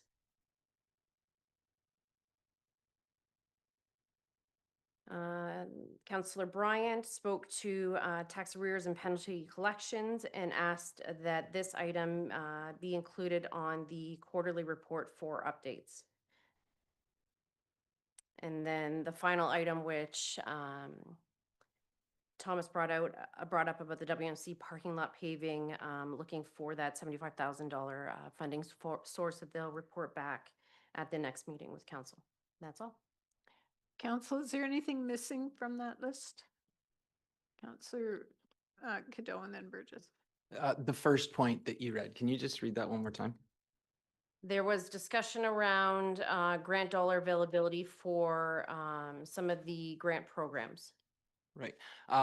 Could we potentially, if council would be so kind as to indulge me on this one as well? I'm not proposing any amendments to the budget here, but we did hear from a delegate today. Would it be worth asking staff to look into the development of some sort of a business case program for publicly accessible funds to be doled out to citizens with a worthwhile cause? Councillor. Yeah, thank you for bringing that up, Councillor Cadeau, because I was going to suggest maybe even providing residents with a template that they can use to help guide them in that process of building a business case. So that I think Ms. Bray kind of conveyed that it can be difficult to kind of know how to even go about creating one of those. So if we can provide them with a template, I think that would go a long way to helping residents. And then the one item I wanted to bring up was just, I would like to get a timeline on just the tax supported debt, just so we have an idea. I think if we're discussing reserve funds and seeing the health of that, it's helpful to also put into context the timeline it is for our repayment on debt, or where we're at, you know, how much further on the WMC, and et cetera. Okay, Director Lynn, would that be part of the report you bring on reserves? Or is it separate? To you, Mayor Shantz, I would say it's separate. Like I think the report, my plan on the reserve and reserve funds is listing out all our reserves, making sure that we identify the proper use and the approvals for it, and then having a target reserve balance, which is a little separate from debt. I just need a second to look through it, but I thought, honestly, I included the debt details that Councillor Grant was looking for in this budget, but it's possible that I didn't. Oh, I think I did. Again, I don't, maybe pages 64 to 66 should have some of those details about when the debt is going to be repaid. Okay. So it should show all of them, but there could be some confusion if it extends past. I think I did That's, up to yeah, 2030. that's kind of where I see that we have some debt that's goes on beyond 34. So I wanted a clear idea of, you know, beyond that, how much longer will we be riding with that debt essentially is what I'm kind of looking for there. Sure. Okay. So if you can add that in, Ray. I've lost track of where I am, but I'll go Councillor Schwinn, then Councillor Burgess. Just back to business plan study. I'm wondering if we should be providing more parameters to staff before they bring that report. I'm a little bit confused. Are we asking them, residents to come back with a business plan to, I'm going to invest in this box to reduce my emissions out of my house by 50%? Or are we looking for a business plan for a community initiative where a group of people, a subdivision, a community project is accomplishing these tasks? Because to me, they're fundamentally different. I can support community type projects. I just can't support doling out subsidies from the township for house renovations, for example. My vision was the latter. It was definitely capacity building within the community, not subsidizing heat pumps and such. Okay, Perfect. Councillor Burgess. Yeah, through you, Mayor Sean, it's just two comments on the notes there Rayanne talked about. I think the one was you commented for me was the water situation, getting updates on that. That was, I guess, in relation to Deanne's department and just making sure our revenue's on track. And if not, if there are other options to handle that. And the second thing was the two amendments motions weren't addressed, but I assume that's a separate issue. I can go through those amendments if council would like. Sure. Excuse me. Now my computer isn't working. So the first one was that council removed the development engineering field technologist from the budget and directed staff to report back in 2026 with some items. The second item was that council defer the pay equity and market study in the capital budget to 2027. And then there was a motion that was defeated about adding to the infrastructure reserve levy, but that was not passed. So Director Lynn maybe, I don't know, do the math, but I think what you've done is you haven't adjusted the tax levy, but you have reduced your pulling from reserve funds. I'll let Mr. Lynn speak to that. Clerk Smith is correct that there hasn't been any impact on the tax levy. However, because there was changes to the draws from the reserve, both from the pay equity and market study and through the development technologist, that was also a draw from the reserve. I can supply council for the next meeting a revised reserve and reserve fund projected schedule. There won't be major differences, but I can just show that those changes reflected there. So is this something that'll come forward at next week's meeting for approval, or what are we thinking for planning? That's my next question, is for Clerk Smith to give us options on next steps.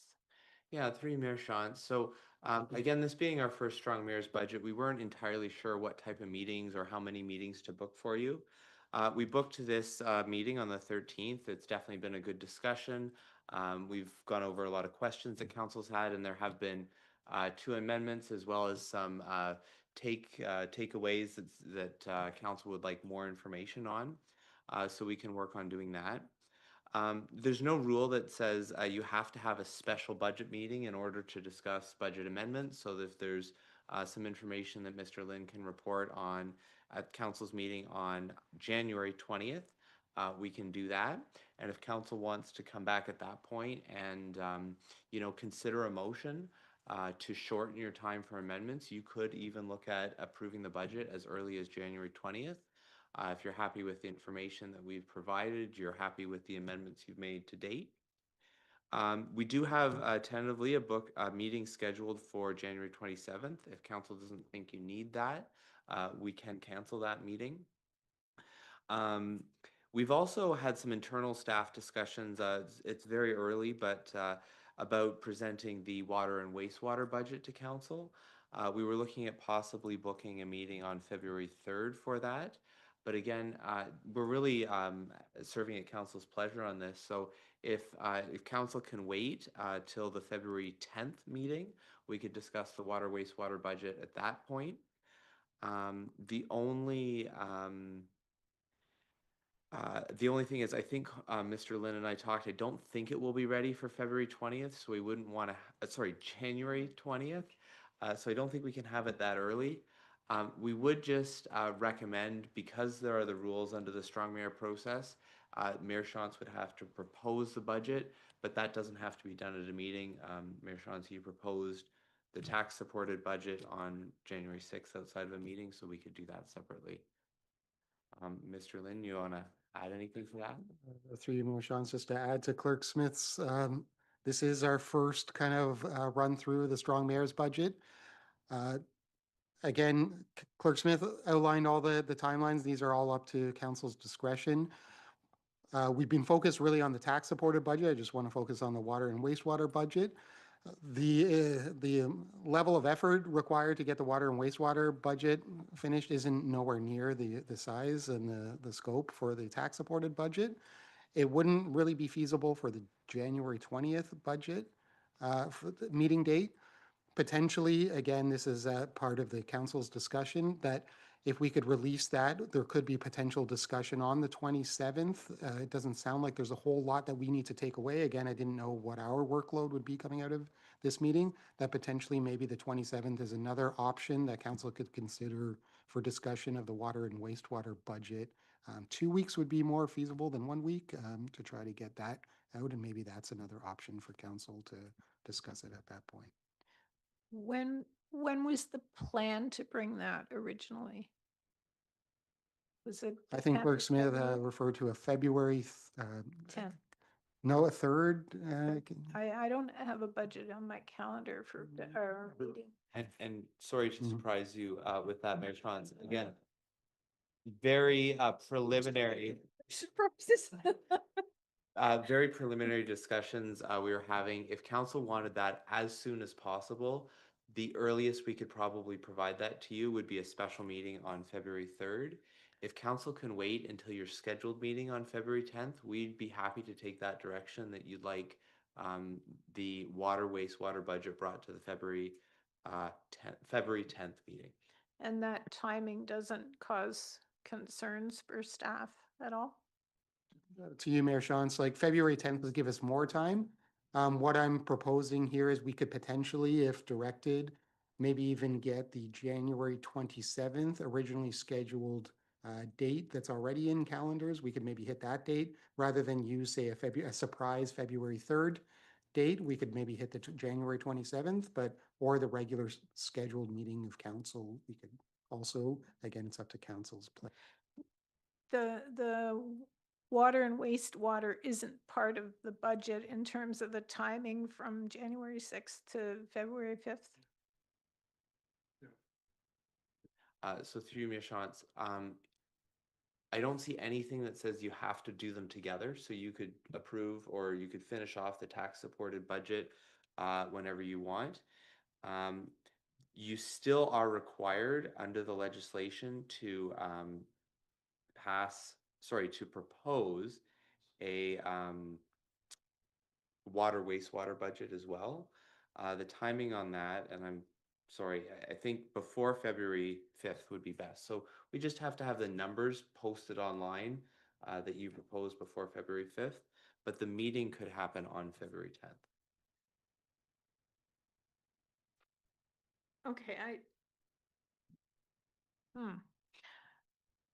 I think it would be a better process to have council able to discuss that before it gets posted as a, final budget, similar to what we did with the tax supported budget. So I guess I would suggest then January 27th or February 3rd, and I'm at staff and council's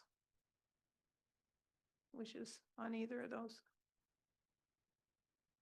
I mean, through you, Mayor Shantz, I guess the question for council is, do you want to discuss it at a special meeting? Or would you like to discuss it at the February 10th already scheduled meeting? Do you want a separate meeting just for water, wastewater? I want to discuss it before it has to be finalized. So I think what I just heard is a final budget needs to get posted by the 5th. Did you say the 5th? Sorry, it would need to be before February 1st. So we would have to do it in Sure. January.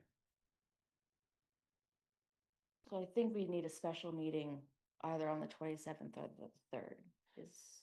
Well, it sounds now like the 27th. Director Lynn, help. It sounds like there's a lot of clarity, and again, hopefully, Clerk Smith, the strong mayors, from what I understand, there needs to be something posted before February 1st. So just posted meaning the same way we put this budget out, January 5th. There just need to be something online. It doesn't get ratified or passed or discussed by February 1st. But I think what I've also heard you, Mayor Sean, say is before we post it even for the public, you would like to have a discussion before we even develop the budget to post online by February I would, 1st. if Is you're that- going to call it my budget. Yeah, I'd like to talk to Mm. council about it first. So, yes. So again, I would recommend hearing the discussion. It sounds like the 27th may be the right time. We already have that budget set aside for a second budget deliberation discussion. We could hit that timeline next week. Next Tuesday might be a little aggressive, but we could commit to having something for council's discussion before it's posted publicly, draft budget for January 27th, which would hit all, I think, the legislative timeframe. Okay, and if it's possible to get it so that we can have it ahead of time on the 20th, that would be great. Does someone else have a hand up over here? Evan, did you have your hand up? Yes, no? Change your mind? Okay, Councillor Schwind. I'm just wondering on the main budget we've just been talking about, are we going to, if we're going to attempt to pass it next week, I guess my preference would be it's an agenda item and we invite any members of the public who want to delegate on the budget, so that next week is the final opportunity versus people thinking they can come a week later. Yeah, can you make sure that proper notice is given? Yeah, we can do that. What we'll do is we'll post a notice on our website and do some social media about this as well. It was great to see one delegate in the audience tonight. We definitely had a few that came to your, sort of your pre-budget meeting. So we've heard a lot from that as well. But we'll make sure that the public is aware that if they want to comment on the budget as it has been amended with the 2 amendments, and then of course there is opportunity next meeting, January 20th, if there are further amendments, the council could do that before they want to shorten their time to approve. Just one more question for you. What else, how big is the regular agenda? Yeah, yeah. Through you, Mayor Shantz, it is not a large agenda by comparison, but depending on how long you want to talk about budget, it could be a longer night. There is a discussion we were hoping to have with council on Arthur Street reconstruction and the Elmira bypass. Council had asked for that, and we put that on the January 20th agenda. I think that's still fairly topical for council, although I know you, Mayor Shantz, got some really good direction, I think, out of a regional council meeting. So if that's less urgent,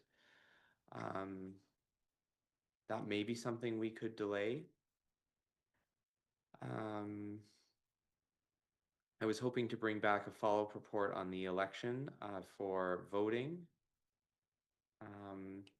And then there's 2 other matters. I think there's probably about 4 things that we really do need to talk about, but that's not a huge agenda if we've had most of the budget discussion tonight. Okay, so then we'll have a summary of what we needed, the information with answers where they're asked for to come with the report for next week, and we'll look at it next week, and council can decide if you're ready to approve it. Councillor Bryant. Thank you. Just a suggestion, maybe we should start at 6 if there's any chance it's going to end up being a late one versus starting at 7. I'm in your hands.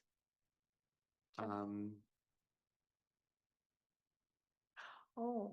We have a few closed session items that we do need to address, but I could probably look at the schedule and see what I could do. Either way, I'll probably having council start fairly early that night, Okay. so you can get you through your closed agenda. So, council, I am going to go to Roma. I wasn't going to. It is Monday and Tuesday next week, so it's possible I won't be here when you're starting. Just to be aware, there's a number of delegations that we're doing as joint with other townships, and then I'll join in some of the regional delegations. And we have one that we're doing on our own regarding Breslau, and looking for some direction and so looking for where there may be support for health center funding. Okay, are we good? Yeah. We are good if council's good. Okay. So I think that brings us to adjournment if I look at my page here. So on behalf of council, thank you to everyone who watched or participated here. Thank you, Ms. Bray, for coming in. Anyone like to make a motion to adjourn?